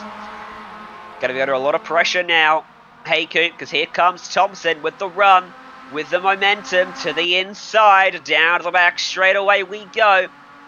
Into the braking zone then at the 100-meter board. They stomp on that brake pedal, and the gap becomes very tight for Thompson. He just squeezes through, but Haycoop's fighting back. He's got the inside line for turn 6. He fends him off. Still a slight overlap, but the wrong side of the track, still for Thompson.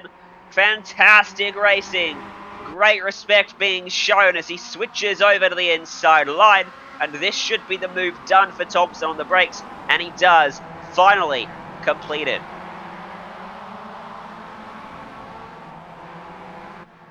And this is the affair going on between Haycoop and Thompson. These 2 drivers leading this little battle pack at this point. This is going to be a battle for P9 between Thompson and Haycoop. Of course, we've got 4 other cars who are very much part of this. Trainer did try to have a look along the outside of Mason, but did not exactly work out well. So this is now slipstream galore for P9.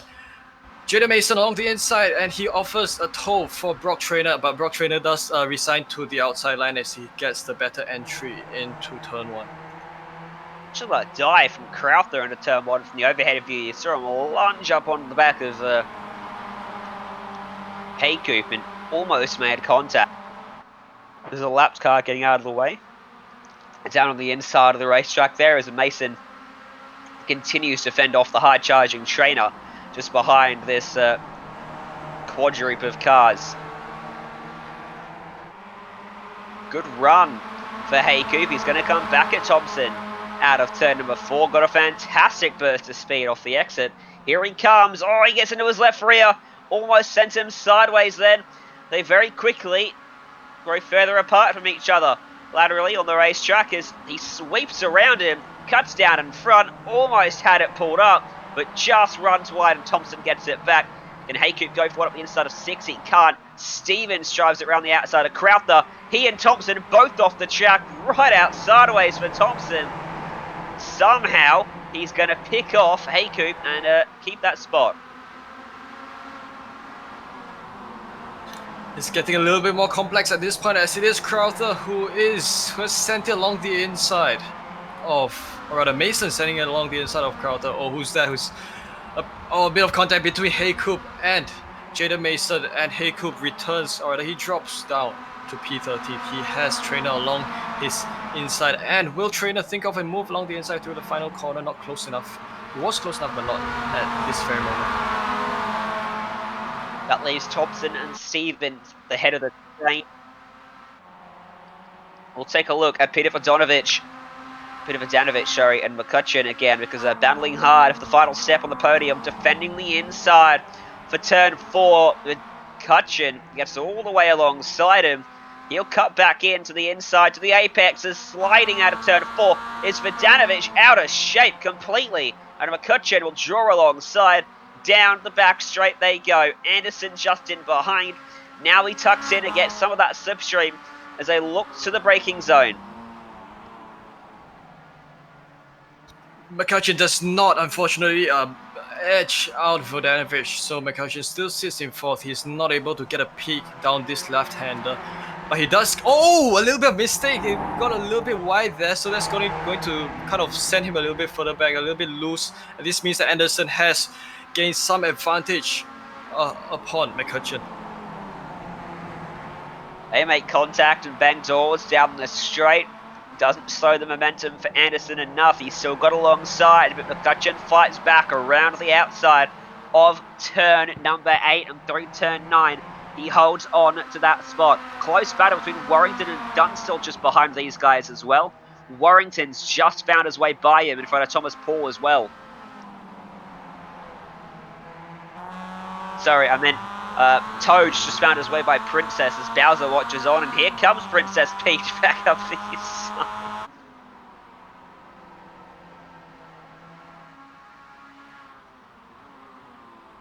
So as Toad witnesses this feud between Princess Peach and Princess Peach has instead made the move ahead of Toad, whereas Bowser has probably thinking of being involved in this three-way battle. So this is a battle for P6, which is currently held by Sam Dunstall. Well, you know Bowser always chasing down Princess Peach, isn't he? Oh yeah, exactly. Yeah. So right now he is going to decide which car is he going to get a slipstream from. He decides to take the slipstream from Princess Peach instead of Toad. Of course, Princess Peach hides in front of Toad, and Bowser has to sit behind the slipstream of Toad. They come upon braking for the right hairpin. I think this is very, very perfect at this point. Happened to us, Wayhan? What happened? Oh no.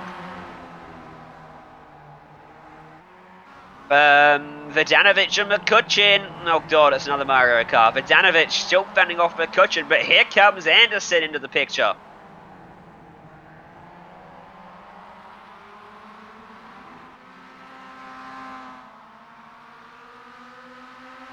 Because with Anderson in the way, he is behind McCutcheon. Anderson does have quite a gap ahead of Sam Dunstall. In fact, this is a 6-second gap that Anderson has built ahead of Dunstall. So it would be up to Dunstall to try to of course, he does lack that pressure to have to face up to P5. So he can focus on his battle pack at that end.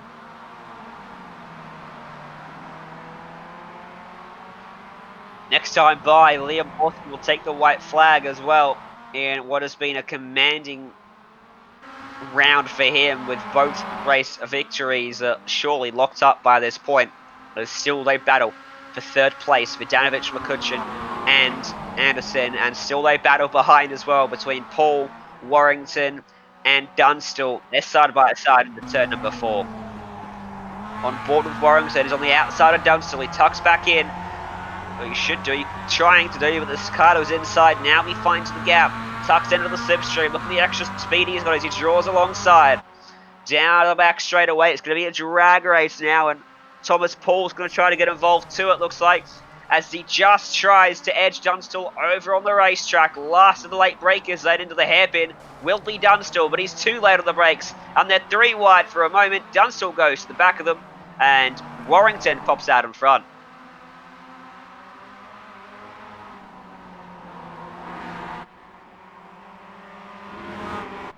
Dunstall alongside Paul as we go 2 laps to go at this point. Paul does edge, has just edged Dunstall out by just a fair bit at that point, but Dunstall returns to take P7.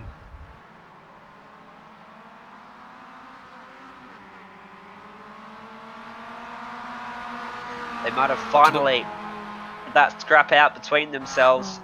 Over to the white flag now. Liam Lawson with a comfortable margin of 4.3 seconds. So he makes his way now through turn number 2.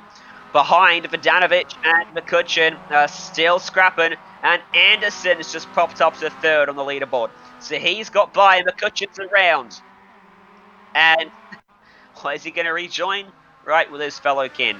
Here's a replay. He went for a big switch to the inside on the brakes. Just got it up there. The door shut in his face, and he spins on the inside of the racetrack. This puts McCutcheon under the clutches of Warrington, as this will become a battle for P5.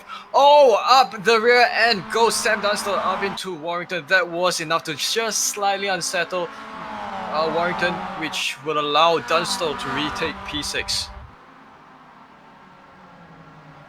Down into the hairpin they go. Who will emerge at the head of this one?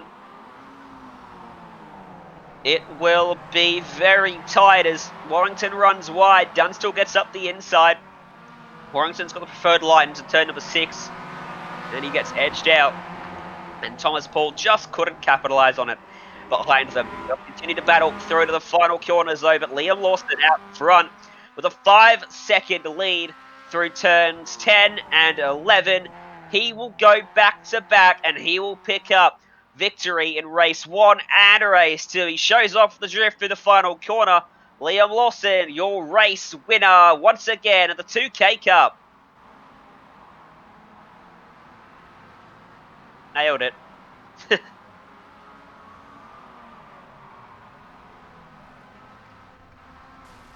Didn't quite nail it. What a finish. Because various other drivers trying it. It is, in fact, Omaiwa Moshinderu moment here at Okayama as this battle 3rd, 4th, 5th, 6th. These drivers, of course, we do have the finishing order. Should we get a replay of those 4 through the final couple of corners as they came to the line, as they were 3 abreast as they came across that start-finish stripe. Billy Fraser comes home in 14th place, I believe, again. Here's the replay then of that scrap for some of the final spots on the podium. No, not on the podium, the top 10. So this was all the way back on the back straightaway then. And that's Dunstall defending from Warrington. Now, where's McCutcheon? Because he should be right in front of these guys.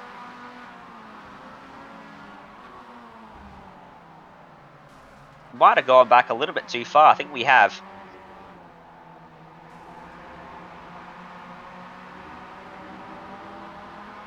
Don't quite know if we've got what we're trying to get here. Trying to find the finish between McCutcheon, Dunstall, Warrington, and Co.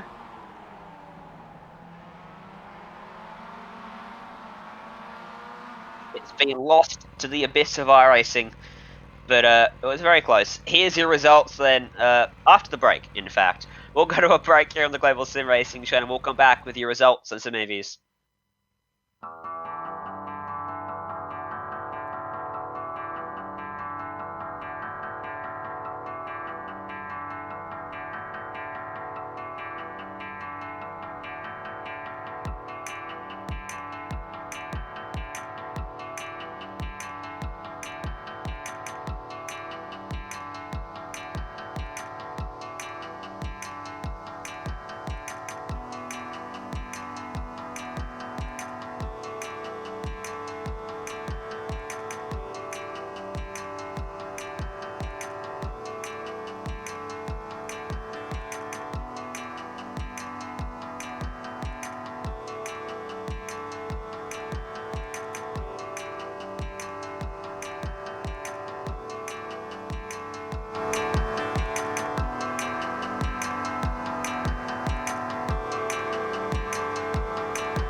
Back to the Global SimRacing Channel. Main event concluded. Racing done this evening here at Okayama, and this is how they all finished up. Liam Lawson taking out the victory from Callum Hedge and James Anderson, Peter Vidanovic, Matt McCutcheon, your top 5, Warrington, Dunstall, Paul, Stevens and Thompson, your top 10, that big scrap to the end between the last half of those guys. You'll see the rest of the results up on your screen. We've got a few drivers awaiting interviews. So let's first talk to our double race winner from this evening, Liam Lawson, because he was pretty much unassailable once he got out into the lead of the race. Liam Lawson, welcome to the booth. You got a copy on us? Yeah, I can hear you. Thank you. Well, congratulations, mate. A very commanding day for you out there at Okayama. Victory in both races, and you were very strong in the start coming your way through the field. Yeah, the first race had quite a good start. Second race, not so much. I tried to make a pass quite early on because I knew the guys at the front were actually quite quick, and I didn't want to let them get too far ahead, and I ended up driving myself off the track. So that wasn't very smart. But there's actually quite a big tyre drop off in these races. Like we lose nearly probably more than a second from start to finish. So I also was a little bit bearing that in mind from the last races. So I was taking it quite easy through the first sort of 10 laps of the race, and then I was quite quick at the end of it. So yeah, it was a really good couple of races. Fun for you, battling with Matthew Payne as always on the opening few laps. Didn't quite unfold for the race-long thing we've seen over the past few races. How much preparation did you put into this evening? Obviously, your sim racing exploits have been ridiculously expansive over the past few weeks. Yeah, no. To be honest, this evening I've done quite a lot around Okayama in the past because it's obviously one of the iRacing tracks that's used in a lot of things. But I've also got, I think at like 3 a.m. I've got the F2 esports race. So I've been doing quite a bit of preparation for that. But yeah, in terms of the racing with Matthew as well, I was looking forward to having some close racing with him tonight. He was quite unlucky. Both races had some unfortunate incidents, so yeah, that was a little bit disappointing. But hopefully we can have some close races next time. Looking forward to that. Starting to look like we might be going racing in real life soon. NASCAR over in America announcing a return this month. Hopefully, I'm sure you've got your hopes up for Formula One and the ensuing categories, and Formula 3, of course, coming back soon. Once that does happen, I do expect we'll be seeing a lot less of you in sim racing. But following what's been going on the last month or so, do you think maybe sim racing on a scale of broadcasted events might be a little bit more frequent for you going forward? For sure, and I think for everyone as well, it's really cool actually. In this time off, it's cool that we can all jump on and do even more racing than we normally do in such a variety of cars and tracks, and race against people that you would never get to race against before. So I think in this sort of time off, sim racing has become a lot bigger and become a lot more heavily watched, and a lot more people are into it. So it's really cool. I'm excited for the future of sim racing in particular. It's something that I've been doing for quite a while. Yeah, and it's cool to see it taking off a lot right now. I gotta say, I've done a lot of interviews with you over the past couple of weeks through various different 2K Cup and for Racing Local on Friday. Obviously, you'll be back for that. A part of a Global SimRacing Channel as well, involving James Watson and Mark Mallard have been involved in that. Hopefully, we get to see you back for a few more weeks before you go back racing in the real world. We wish you the best of luck with sim racing, with your real racing, and the path to stardom, we'll say, before I let you go. Who gets it done for you? Any sponsors or anyone like that?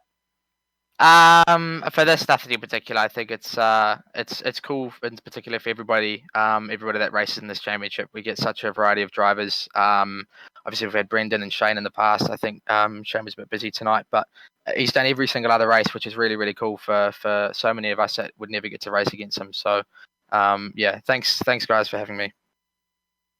No worries. Good luck. Thank you. And now Wei-Han is standing by with James Anderson. Welcome to the commentary booth, James. Because first of all, congratulations for coming home in third this race. Of course, well, look, I think this race had been quite exciting. I would find that there had been kind of pockets of battles that were kind of you would have perhaps a 3-car battle, 2-car battle, and 4-car battle versus a contiguous battle that we might have seen in the past. Now, could you please share with us the race from your perspective? Oh, that was heaps of fun. That's probably the most fun I've had in the series so far. Didn't get such a good result in qualifying, which put me back for race 1, but the strategy was just to pick off a few cars and hope to get the 10th spot at the end to start on pole for the second, and luckily we managed to do that. And then the strategy sort of for race 2, I knew I didn't really have the pace of the leading cars of Lawson and whatnot, so I just let them go and then tried to pick off cars that I could. And yeah, it was a mega battle for, I think it was third, fourth, and fifth for about half the race. And yeah, last lap, right place, right time, went from fifth to third. That's so wonderful. Now, I do understand that next week we do have quite a huge endurance race that is coming up. It would be Bathurst with the Porsche GT4 cars. Now, what are your thoughts as you enter, as the crowd enters that race? You know, understanding that it is going to be quite a jump from the MX5s onto that point. Oh yeah, definitely. It's going to be quite a big step up to go from the MX5 to the GT4. But no, I'm really, really excited for it. I've made 2 trips to Bathurst, not driving, but just as a spectator. But I'm really excited to be teaming up with my dad, who's actually got quite a lot of experience in at Bathurst. He's running the Super 2 series and made a few stopovers with the Central Muscle cars, and we'll be joined by John Midgley as well, who also has some Bathurst experience. He's raced there in his muscle car, so hope to learn a little bit off them and hopefully have some practice this week. Oh, that's just wonderful. Now, look, before we do let you go, would you have any sponsors or anyone that you'd like to thank? Not exactly, but one shout out to Barry Johnston, Baz's Bar in the Hamiltron. He was playing this up in his man cave, so hopefully this podium put a smile on your face, Bazza. That's great. Yeah, thank you so much for your time. And this was James Anderson. He came home in third. And Ryan Jones will catch up with Sam Dunstall, who came home in P7. Sam, Ryan Jones up here in the Global SimRacing Channel booth. Good job today. You were in the thick of the action. Yeah, thank you. Ended up with a top 10 in both races, so we're pretty happy with that. Yeah, Team Mario working together, so that's great. Yeah. Well, I'm glad you took my advice on board. I went for the Princess Peach livery this week. Noticed a new Bowser and a Toad out there too. We had a lot of fun just calling you as Marios instead of actual drivers. Does make me wonder. We head towards the Bathurst 6 hour next week for the 2K Cup. I'm assuming there's going to be a couple Mario teams entered. Yeah, we're going to try to sort something out. We're going to have a few entries, so we'll see. I haven't found any Mario skins on the Porsche yet, but we'll get onto that, I'm sure. Yeah. I'm sure you can find a couple people willing to whip a few up for you. In terms of your race today, you had a great battle with those guys. Thomas Paul, Hayden Warrington, Matt McCutcheon as well. How fun is it just racing with guys that you have a good relationship with in virtual racing? They don't have to foot a repair bill, but it's also nice and clean too. Yeah, it's really great having some good friends in the sport or in the race, and we can all rely that there's not going to be any funny business. It was quite funny. We were all playing quite nicely in that second one up until about the last lap or two, and we were like, oh, we've got quite a bit of gap, quite a bit of a space, so we're just going to go hard at each other, and that ended up being quite funny for us as well. So put some entertainment on the screen. Certainly you did. We spent a lot of time looking at those cars and a good finish between you all as well. Obviously, so I got a question. Do you run in the 2K Cup in real life? No, I don't. I race BMW 2 liter Open Series. So I do race in real life, but not in the 2K Cup. Any plans to maybe go 2K Cup racing in the future, or even just check out an event as a spectator after seeing some of the guys here in the virtual iRacing? Oh, well, the BMWs tour around, and we're often at the same events as the 2K Cup. So I'll definitely go and introduce myself now that we've raced online against each other. Good to hear. Good to see. It's going to provide some benefits to you guys over there in New Zealand. Before I let you go, who are the sponsors that get it done for you, if any? And anyone you want to give a shout out to? I'll just give a shout out again to Dad, always helping me out in the real car. Gets me on the track even if it means he can't race. So, yeah, thank you. Thank you for joining us. We'll talk to you next time. And I believe that is all of. Well, we still got one more interview standing by with Wei Hancha. Right, wonderful. we welcome to the commentary booth. Bill, congratulations for completing this race. Now I do understand that with the way this race had shaped up, there have been battles not just at the front end of the field, which is but also at various points, including the section of the part of the grid which you were at, which means that that there were many battles that were unfolding throughout the field, which is always great to see. Could you please share with us the race from your perspective? Yeah, obviously race one was an awesome start for myself, coming from the second row and leading into turn one, and yeah, having a race against the likes of Liam and Matthew Payne, and yeah, the other Team Mario guys. So I was really happy to finish the first race with the podium.